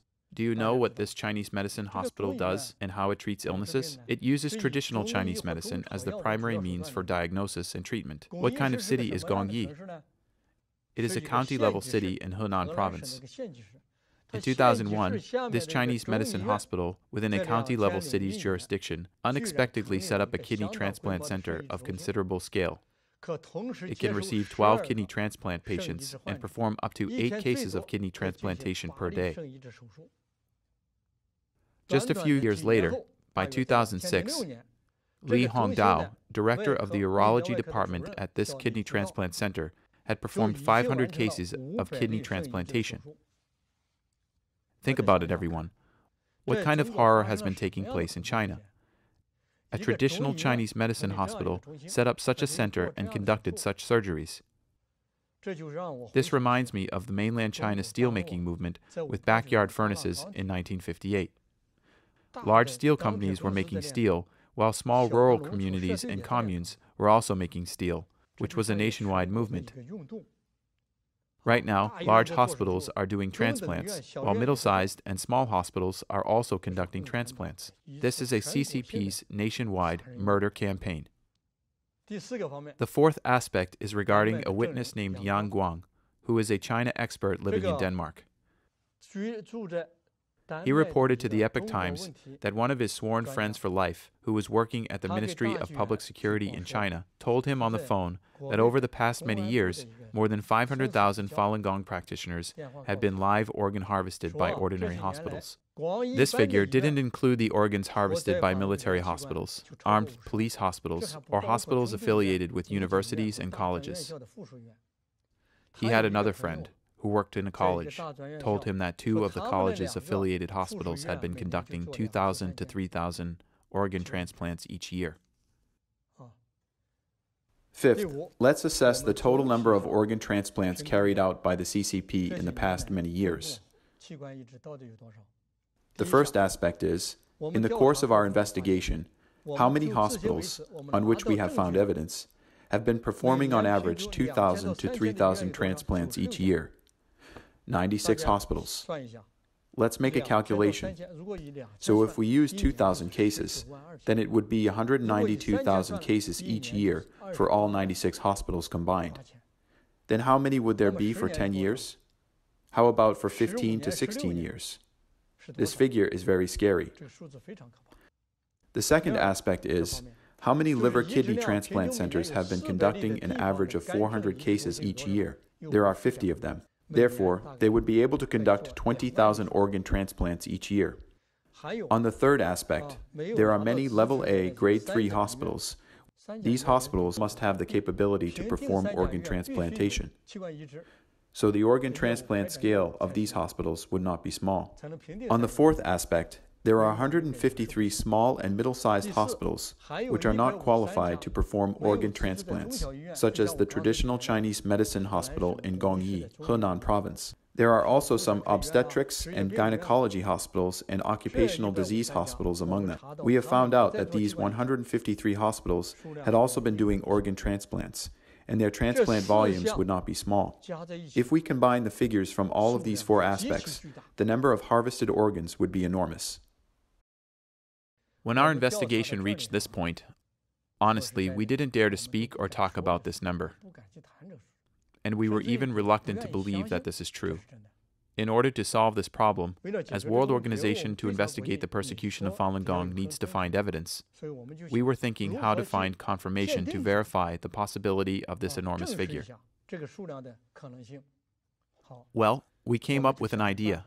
We targeted those officials of the highest authority who had been implementing Jiang Zemin's policy of live organ harvesting.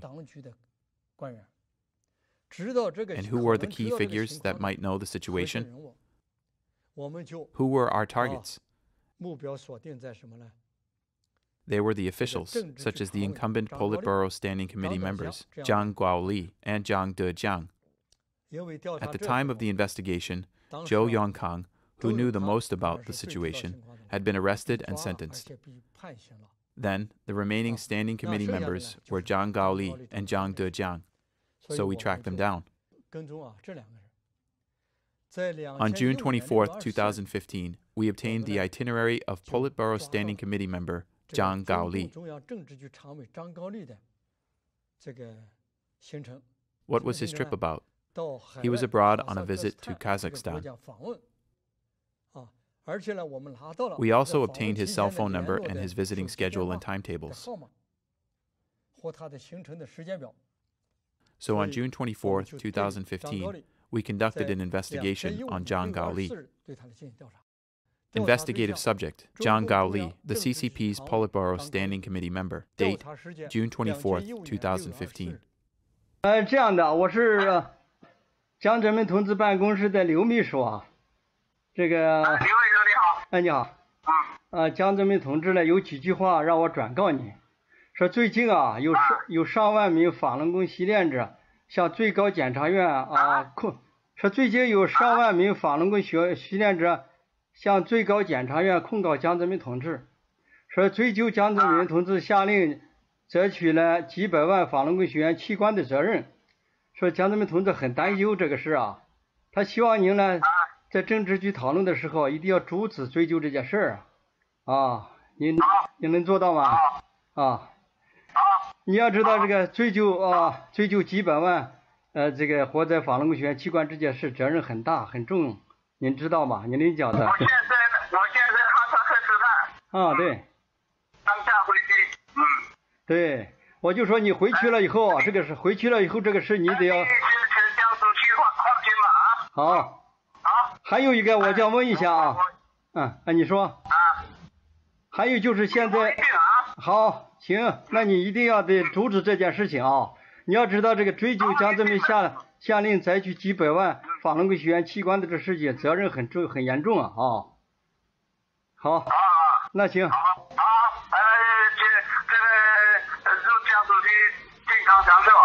那你这个事一定，那你这个事情一定要回去抓紧啊！还有一个，这个剩下的一些这个法轮功习练者也得处理好啊，不能出纰漏，好吗？那就这样啊。好，再见。Our investigator, posing as Secretary Liu from Jiang Zemin's office, directly reached Zhang Gaoli on his cell phone. As a standing member of the Politburo of the CCP Central Committee and Vice Premier of the State Council, Zhang Gaoli did not deny, show surprise, nor try to explain away when being asked by the investigator about Jiang Zemin's order to remove organs from several million Falun Gong practitioners.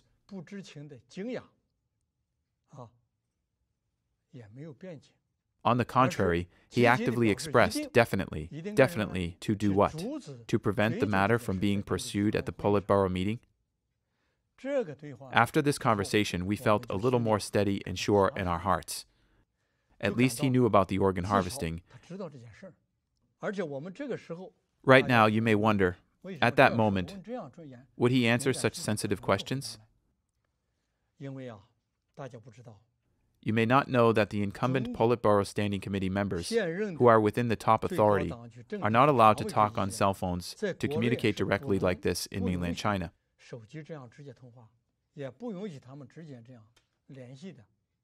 They can only make phone calls through the red machines, which use human operators to work the phone switchboard. And the time, location, people, and conversation summary must be recorded and reported to the highest authority. Therefore, it's inconvenient for them to make phone calls in China, and the call was made at the time when Zhou Yongkang was sentenced. And it was said that Zhou was sentenced leniently due to his meritorious performance. Let's think about it. In terms of Zhou Yongkang's merit and atonement, what he did? Nothing more than revealing more of their internal secrets, right? So this would inevitably implicate Jiang Zemin and his clique. And it might include information on things like live organ harvesting. After Zhou Yongkang confessed, Jiang Zemin hadn't learned what he said. Wouldn't he be very anxious? Zhang Gaoli's within his clique. Wouldn't he be very concerned about it? So this directly concerned the fate of their clique. At this moment, a phone call was made to directly tell him to stop this matter. It was logical. Also, at that time, there were Falun Dafa practitioners from all over the world, tens of thousands of Falun Dafa practitioners suing Jiang Zemin in the Supreme Court and the Supreme Procuratoriate for the persecution. Their legal complaints mentioned live organ harvesting, and World Organization to investigate the persecution of Falun Gong had also sent materials to them. Therefore, the reason why we seized this opportunity to call and talk to Zhang Gaoli: 1. He knew about the issue. 2. He could speak under such circumstances. And during that time period, the topic of the phone conversation was also their most concerned topic. So at that time, we asked him about it.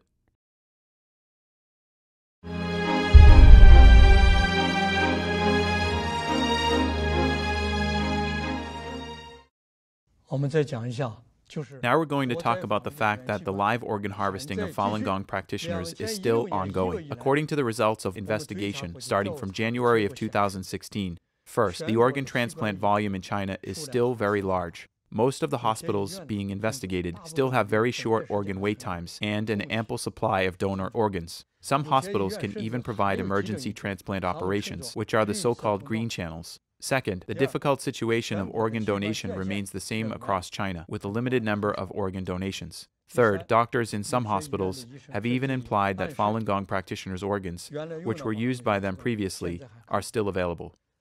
Even worse, there is one 610 office official named Zhu Jiabin in Mudianjiang City, Heiliangjiang Province, and he is the head of the general department of this 610 office.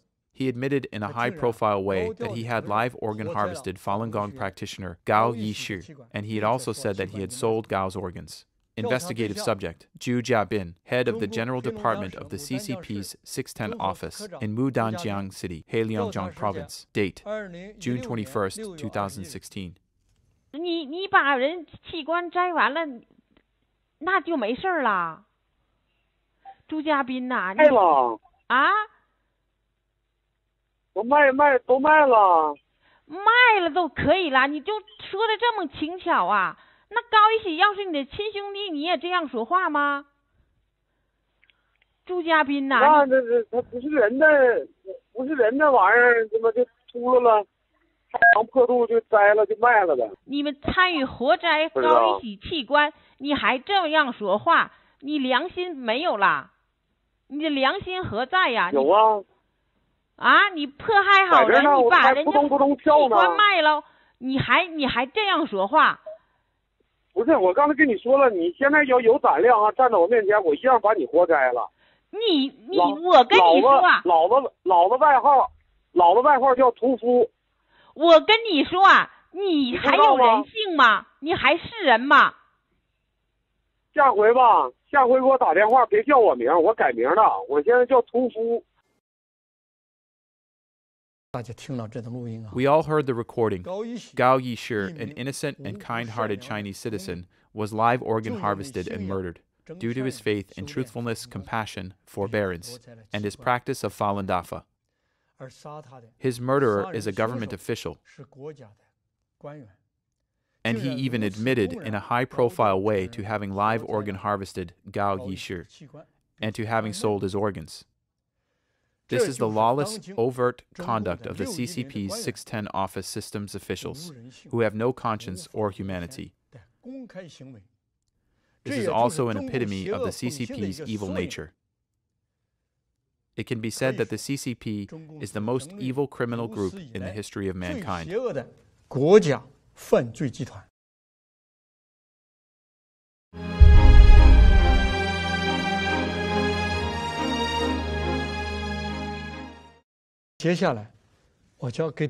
Next, I'll talk about the fact that live organ harvesting has spread to a broader scope.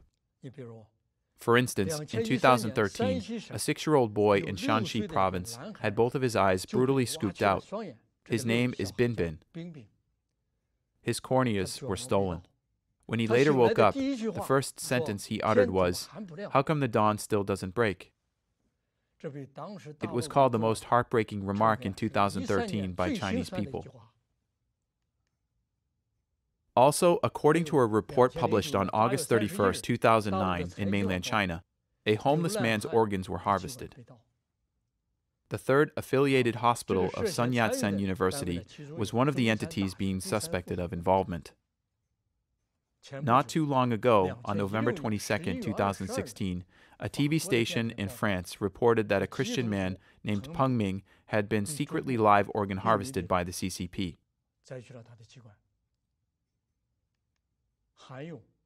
Also, not too long ago, on December 6, 2016, the CCP's suspect kill-on-demand case of Ni Shibin was reported. This innocent young man was sentenced to death, and his organs were harvested, and he had been wronged for 21 years. 21 years without justice. His family had been under such burden and pressure for a long time, for no reason. In the end, the CCP only declared him innocent. Think about it, everyone. What has the Chinese society become? Today, the CCP is not live organ harvesting only from Falun Gong practitioners, but also from a broader range of people, including children, youth, and Christians.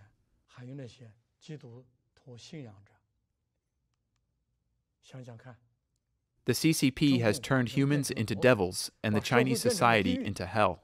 Living in such a society, who can remain safe? Please think again. The live organ harvesting from Falun Gong practitioners and from others is the extension of the CCP's history of slaughtering people.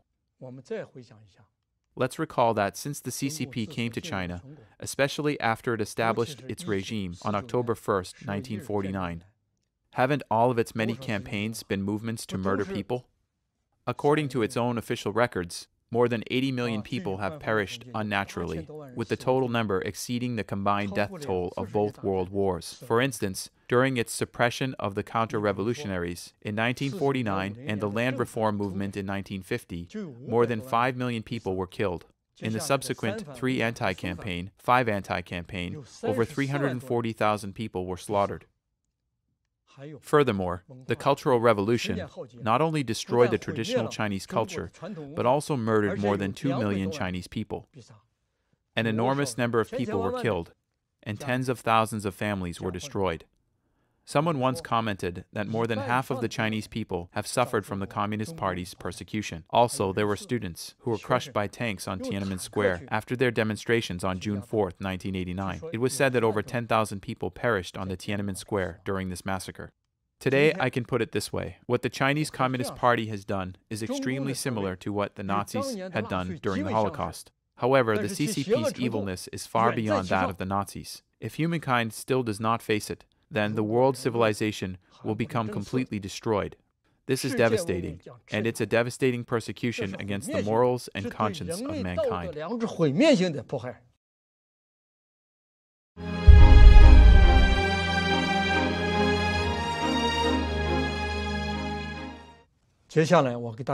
Now I will talk to you about the condemnation of the CCP's live organ harvesting by countries around the world. First, the U.S. House of Representatives passed House Resolution number 343 on June 13, 2016. House Resolution number 343 includes 3 important parts.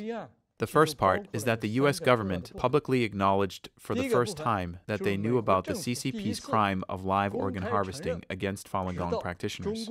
The second is that the number of people perished due to organ harvesting is very large. The third is that the live organ harvesting is a state crime.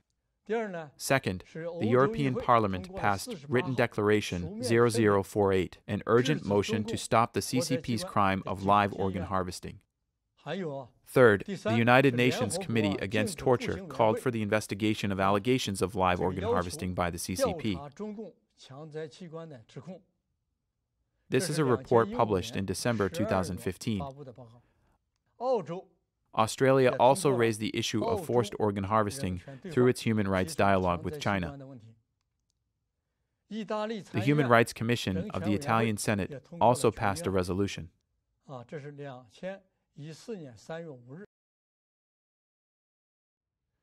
Facing the CCP's crime against humanity, what else can we do? World Organization to Investigate the Persecution of Falun Gong has the following suggestions. First, to conduct in-depth investigations into the CCP's crime against humanity. Second, to implement the universal jurisdiction of the Rome Convention on Crimes Against Humanity, and to launch judicial investigation procedures on the Chinese doctors, policemen, and others who are suspected of having participated in live organ harvesting. Third, to set laws to prohibit organizations and individuals from providing mainland China with training in organ transplant technologies, and to prohibit foreign citizens from traveling to China for organ transplants and becoming accomplices in such crimes. Fourth, relay the truth about the mass live organ harvesting against Falun Gong practitioners to your families, relatives, friends, neighbors, colleagues, and strangers that you meet. Let's spread the truth to the entire world and join hands together to stop the crime against humanity. Fifth, to track and collect the names and evidence of the alleged perpetrators in the CCP's persecution of Falun Gong practitioners, and to report them to the World Organization to investigate the persecution of Falun Gong. Let us work together to prepare for the grand trial in history. Sixth, being associated with the CCP, who's against humanity, is a shame of historical magnitude. For the Chinese people who haven't quit the CCP, you should withdraw from the CCP, restore your humanity, and become persons of dignity. These are world organizations to investigate the persecution of Falun Gong's 6 suggestions. World Organization to Investigate the Persecution of Falun Gong is issuing an appeal that a crime similar to that of the Nazis, but is far more evil, has reappeared in 1999, and it has been continuing up to this day. Human civilization is facing the challenge of destruction. The persecution of Falun Gong is a crime of genocide and a crime against humanity. In particular, the live organ harvesting from Falun Gong practitioners is a state crime initiated by Jiang Zemin and led by the CCP. All participants must be held accountable for their crimes. All countries, organizations, and individuals involved in the persecution will be severely punished by moral sanctions and by law. To comprehensively investigate and stop the CCP's crime against humanity is the responsibility and honor of every country, organization, and individual on this planet. World Organization to Investigate the Persecution of Falun Gong is investigating all organizations and individuals involved in the persecution of Falun Gong. We will bring such investigations, no matter how long it takes, no matter how far and deep we have to search, to full closure. This is our commitment to the international community. We will never give up.